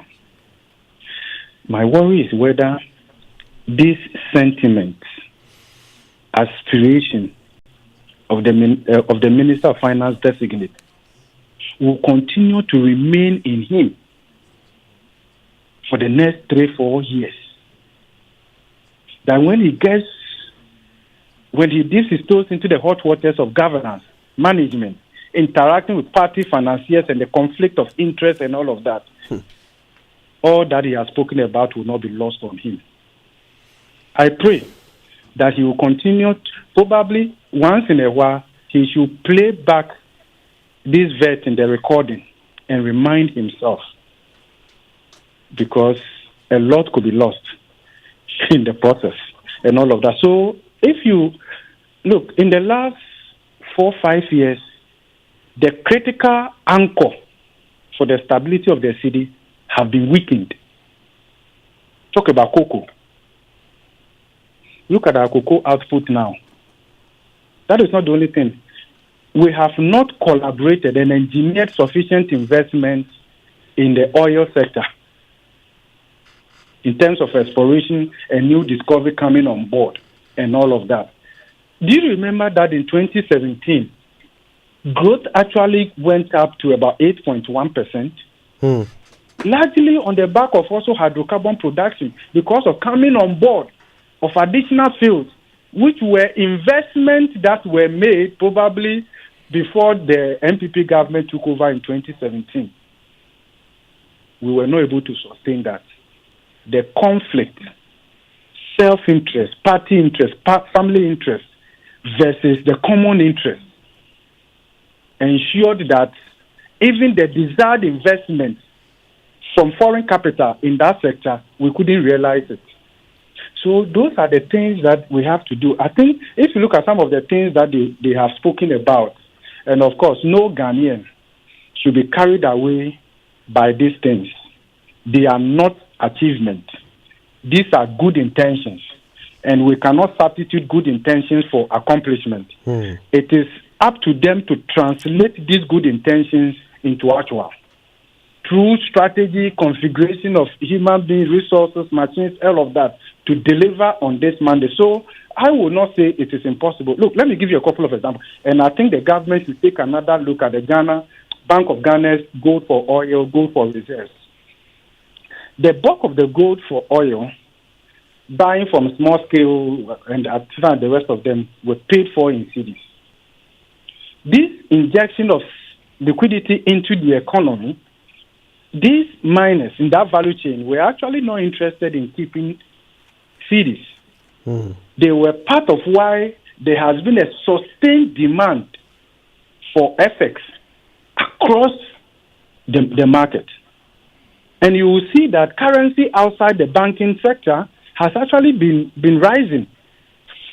So we need to take another look at that. I know the NDC has spoken about the gold board and all of that. Oh, so you spoke about closing the gap.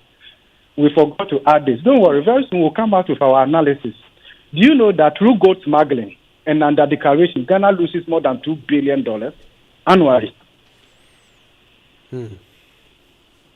Gold smuggling through our porous borders, through Benin, Togo, and the rest of them. Under declaration, check gold exports as recorded in the books of Bank of Ghana, and then check the destination countries, how much gold they are saying they have imported from Ghana.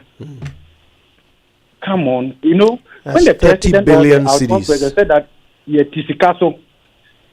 look, they know what they are talking about.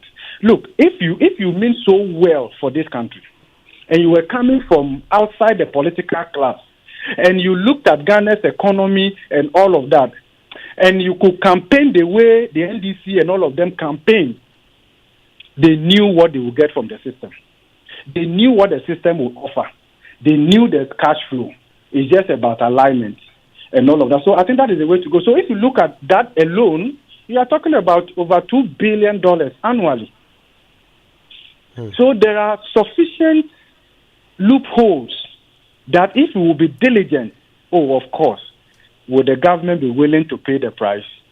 Remember, there is an incentive to keep the system as it is right now.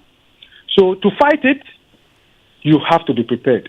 Some places, you don't go there with pen. You go there with hammer. You break it. You don't negotiate. And what it also means is that as we seek the common good, some people will have to give up something.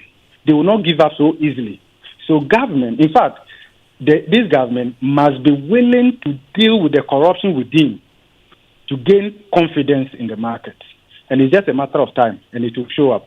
So I would say that yes. So I believe that the government will put a little bit of focus on upstream oil, production, investment, and all of that. Of course, we are doing all of this in the face of energy transition, right? Every country must have its own specific way of navigating it through the energy transition. It should not be a blanket requirement. Okay, so look at that. So then you look at the cocoa sector. Then again, look at your gold sector. This economy is a gold economy, and all of that. If you can block the leakages, streamline that sector, and make sure that we are getting the much needed fiscal revenue from all of this, these tax cuts will look immaterial in all of that. But in any case, before I continue, let's say this way, it is never the case that every country must develop necessarily by increasing your tax to GDP ratio. Look, if you look at it over time, some of the countries that we started with from 1957, 60s, and the rest of them, who today are much developed compared to us. I'm talking about Malaysia, Singapore, and the rest of them. Their tax to GDP ratio hasn't been that outstanding. You can check for yourself. Check from the OECD data and the rest of them. In fact, in any case, South Africa, their tax to GDP ratio is more than 25%. Has that delivered the much needed development for South Africa? So it is not true that we have not developed simply because we have not been able to scale up our tax to GDP ratio to, let's say, 16%, 18%, or 25%. No, it's simply because we have not explored sufficient efficiency in our expenditure. It is expenditure that stimulates growth. And that is what we need to focus on. And I believe that is where this government needs to. And if you're able to do all of this, one of the things that undermines the stability of the local currency is a lack of confidence. Right. If people believe in this administration that, look, President Mahama will walk his talk and talk his walk, and this will not just be a 120-day wonder, and this sentiment and aspirations will not be lost on them for the next 1 year, 2 years, and all of that, you will see how confidence itself will do its part in the stability or recovery of lost value. You will see it. Now, one of the things he did try to do was to instill confidence. He assured the committee that they shouldn't worry. Ghana will not default on its debts. I heard that, and I put it alongside the same person who, in this same vetting, had said that he hasn't got eyes on the budget. So there are so many questions he can't answer. Where is he getting the confidence from to tell us that we will not default? You know that he was being economical with some of the questions in terms of the responses. Probably he didn't want to give himself up so early and all of that. So you could see that clearly. I mean, they know the numbers fairly. But of course, in terms of the total fiscal deficit and all of that, that one you have to wait a bit until all the numbers trickle in. That I can agree with him and all of that. But in terms of our exposure in the debt market and all of that, I think reasonably we know the outlook. And that is why I would suggest that probably they didn't want to communicate that to the public, but the IMF program should be looked at again. If the fund itself is not comfortable with renegotiation or whatever, in whatever way they have to tweak it to accommodate the aspirations and the desires of Ghanaians going forward, that has to be done. And possibly, I will go for that, an extension of the program beyond 2026. The reason I say so is that if the program is ending just next year, there is risk. What happens? Now, if you extend the program to, let's say, 2027, 2028, that gives some kind of stability. That can also anchor investment in your country for that number of years, right? And that would engineer portfolio flows and FDI flows to complement your foreign reserves to show up the stability of the currency. That would also help in jump-starting the bond market, the domestic bond market. You know, we are. I wouldn't say we have been priced out of the, and we all know of the medium to the long-term end of the yield curve in terms of the bond market as well as the international capital market. So we need to reopen that market. You need an anchor. People want to plan for a little longer. Okay, and therefore, if the program is ending next year, it brings its own uncertainty and all of that. So I think the government can cure that. And I know when it comes to politicians, the tag that we are going to IMF, or even so, we are extending it and all of that, probably contributed to why the minister designate was a bit evasive on that. But we have to take those hard decisions as early as possible. So once we extend that, it gives us room and stability to be able to also roll out our own homegrown policies that would grow our economy and then create jobs. Other than that, it's going to be difficult. But I think overall, we need to collaborate with indigenous private sector. There is no way our economy will grow sustainably the way indigenous private sector increasingly is going down. We must be deliberate. We must identify critical sectors. Look, I'm expecting this president, by the time he's done, to say that, look, I identified 5 priority sectors and I moved some SMEs to become big companies, some across the sub-region, the continent, and maybe beyond. We must be deliberate, regardless of their political affiliations.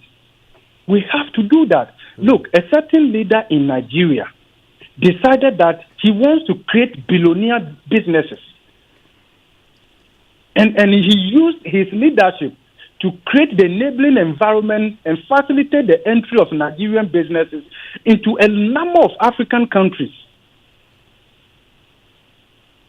Government cannot succeed alone. The strength of the state is dependent on the strength of its indigenous private sector. More. I'm not preaching against foreign capital, but you see, we must have a clear strategy that allows indigenous private sector to coexist with foreign capital. Yeah. Other than that, we will pound just enough for others to go and eat. Prof, in what ways, that if you think he can be different, can Dr. Cassiel Ato Forson be different from Kenneth Nanaya Kuntun Kununku Oforiata? That's it. He must be driven by the common good. The NDC, including Kisley, the minister designate, must decide whether they will choose to stay in power over a long period of time, where over an extended period of time, the gain that would accrue to them will be much better than prioritizing selfish, personal, family, political interest in the short term. This was a problem of the MPP. So they have to decide. And I believe, and I want to suggest to them, that they should choose integrity, honesty, that put the people ahead, that allows them to stay in power for, let's say, 16 years, so that over time, people will have the opportunity to also play their part in the governance continuum and also recover something, rather than trying to satisfy the party pressures that are mounting and all of that. If they will choose the medium to the long term, a plan, they should have a plan. How long do you want to stay in power? What do we need to do to continue to stay in power for the next 16 years or so? Okay, what does it require? What sacrifices do we need to make in the next 4 years so that we are able to sustain this goodwill and stay in power for long and deliver on a sustainable result consistent with the 5 P's? That development must reflect, must impact the people, must preserve our planet Earth, must preserve peace, it must be about partnership, prosperity. Those are the things that I think they need to do. Sometimes in Africa, our problem is that we are too short-sighted. Okay, so if you look at in terms of the Causes Cultural Index and all of that, a lot the description is that we can't plan for long. We can't plan for long. When the African gets power, and that power gives him access to money, the next level is the slave queen economy. On that note, Prof, that's a perfect place to end this conversation. Thank you so much for your time with us. Professor Godfred Bokpin is a professor of finance and economics at the University of Ghana. Wow, the slave queen economy. Messages and then more on the show. Stay with us. Coffee in your cup and joy on the set. The Super Morning Show is always the best bet on Joy 99.7 FM. I used to stress about where to receive my advertisements and always used to doubt whether my friend has really sent it. So I asked a friend of mine and he said his wife used to have similar challenges until she decided to receive money transfers from CBG. Well, I can relate because now I receive my money from CBG. It's so simple, fast and secure with no delays and no hidden fees. And I must say, life is now feeling good. Stay connected to your loved ones no matter where they are. With Consolidated Bank Ghana's money transfer services, you can receive money quickly and securely from abroad, whether through MoneyGram, Western Union, PayAngel, Transfast, UnityLink, RIA, EaseRemit, Funes, TapTap Send, and TerraPay. Cash out your way any day with Consolidated Bank Ghana. Welcome to the good life. CBG, we stand with you. We stand with Step up with DSTV and we'll show up by giving you more incredible entertainment. Going to have a little fun. Upgrade your subscription between the 13th of January and the 31st of March and get an even higher package for a whole month on us. You gotta know what you want. If you're on Access, step up to Family and we'll up your shows to Compact. If you're on Family, step up to Compact and we'll up your shows to Compact Plus. And if you're on Compact, step up to Compact Plus and we'll up your shows to Premium. DSTV, your home of entertainment. Coffee in your cup and joy on the set. The Super Morning Show is always the best bet on Joy 99.7 FM.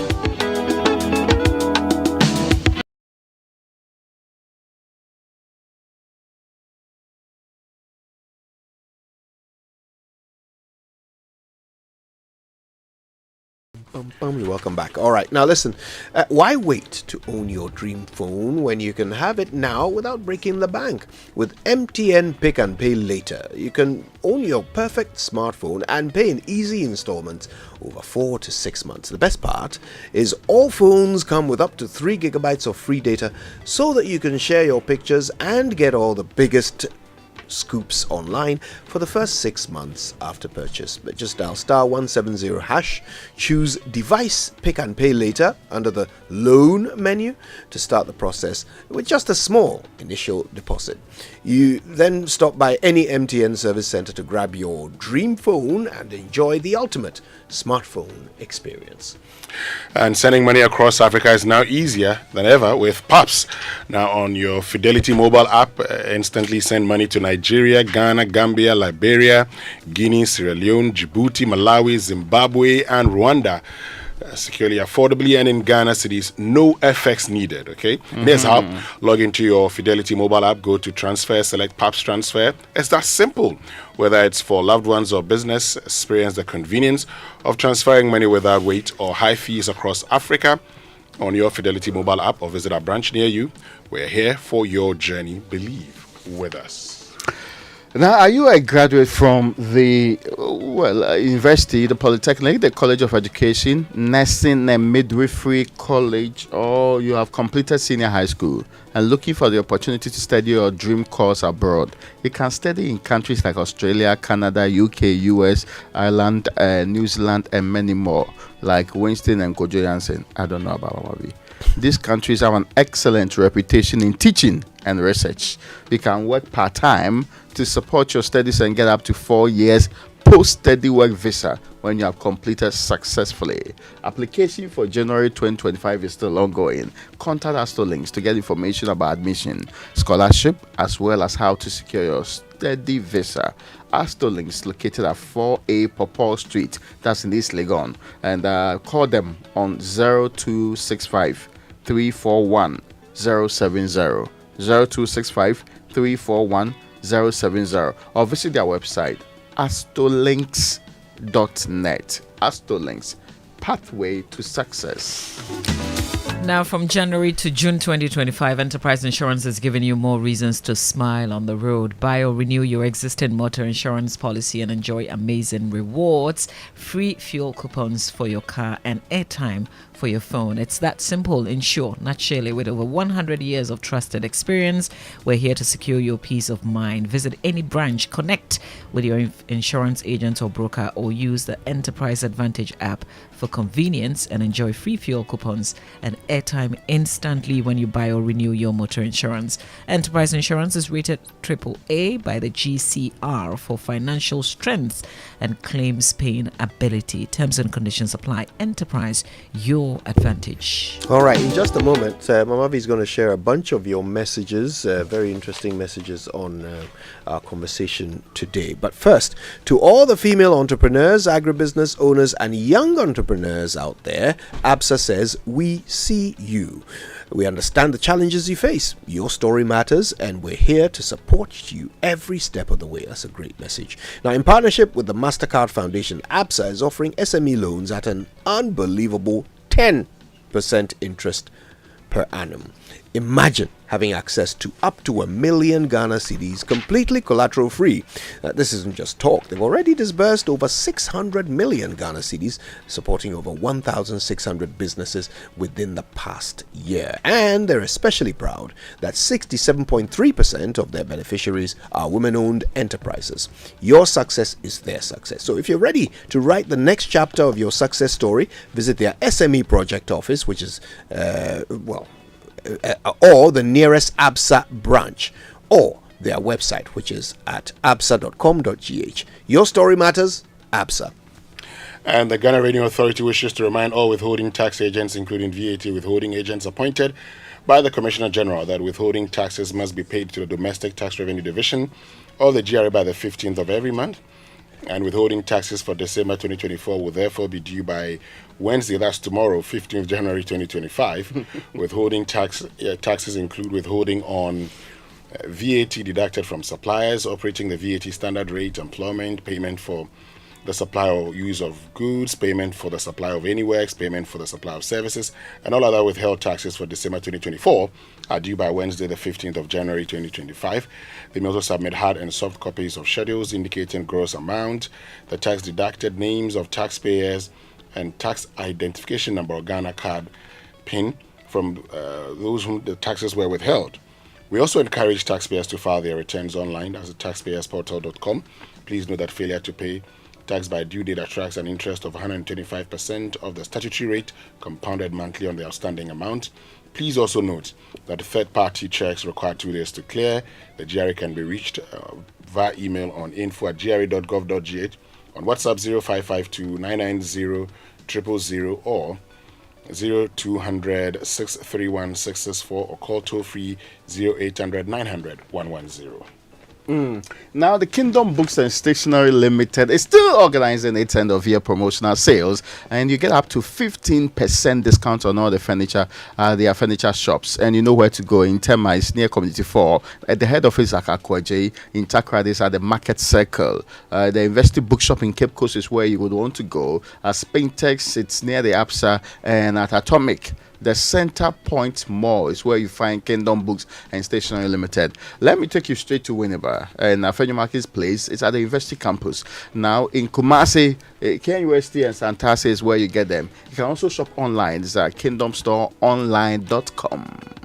There's still some stock left, so you sure should be rushing for this now. For further inquiries, contact us as the following numbers: 0501620810 or 0302764101, or send an email info@kingdomgh.com. Kingdom Books and Stationery Limited, where quality and affordability. They are both assured. Terms and conditions apply.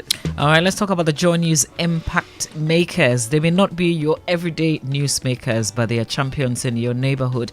They touch the very core of humanity, making life meaningful and bringing hope to the hopeless. They are always eager to brighten the corner where they are, even when no one else would take the risk. They are the first to take the initiative in a quest to change the narrative, even with their personal resources. If you find them worthy of celebration and national recognition, then nominate them for the Joy News Impact Makers Awards 2025. The call for nomination is open from now all through February 10. Send your entries to impact.makersawards@myjoyonline.com to recognize your community hero. Joy News Impact Makers, celebrating ordinary people making extraordinary impact. Kojo, do you want me to get into the messages? Yes. Just before you share some of the tweets, let me read a couple of WhatsApp messages. This one is from Mystic Wonder Avuko in Sawam Adwejiri. He says, the three ministers designate displayed some maturity, competence, and did very well at the vetting. They will be bringing some experience and expertise on board because they have been there before. This one is from Aaron Babako Kokomisa in Accra. It says, good morning to you. This new political administration must focus on effective communication with the public to ensure that their policy priorities are understood and supported by the Ghanaian people. This can be achieved through regular speeches, press conferences, and social media engagement to keep the public informed about the administration's goals and progress. This one says, good morning to everyone. His Excellency John Mahama is reducing the ministries to save money for the good people of Ghana. I believe strongly that John Mahama's administration will transform Ghana's economy. And that's from Bochi Philip in Keta. Blessed Tuesday morning, Kojo, Raymond, Winston, and Mamavi. By far, I think the ministerial nominees have proven to be fit for purpose as far as their ministries are concerned. All right, thank you guys for those. That last one doesn't have a name with it, but thank you for writing to us anyway. All right. Okay, X. Yeah, okay. At Eddie Queno says, Mr. Ansasari's interpretation of oral is disingenuous, and his confidence in the established agencies to undertake this task is not borne out by the fact. He seems confused about the purpose of oral, which is about fact-finding, #JoySMS. And Nana Kwame Nyame says, they all did well to satisfaction. At Kin Alex says, I love the submissions of Ato Forson and Dr. Ayine, excellent ones. Holufumwa says, it definitely gave me hope as an African. In my Nigeria, do you know that when members of the House of Reps and Senators are being vetted, the posts they are slated for are usually not mentioned, and they often are allowed to take a bow and go because of their status. At Real Boss 5 says Mr. Ansasari should run a petition against oral since he claims it's devoid of legality. He doesn't want to see this country ruled under good principles of accountability and transparency. Last one is at Dumevi Promise says good responses from the nominees. Dr. Ato Forson was fantastic. John Jinapor was on point. Dr. Ayine was as good as always. Ghana will work again. #JoySMS. Yeah, nice one. Thank you for that. Certainly nice one. Well, we certainly appreciate your time with us. It's been great, hasn't it? Certainly. Yeah, Tuesday has landed well. Let's keep it on Joy until tomorrow, where we bring you another edition of the award-winning Super Morning Show. Until then, my name is Kojo Yankson. I'm the morning man. Wednesday, Namor. Raymond Dalkwa. And my name is Mamavi Owusu Abuaje. Have a good one.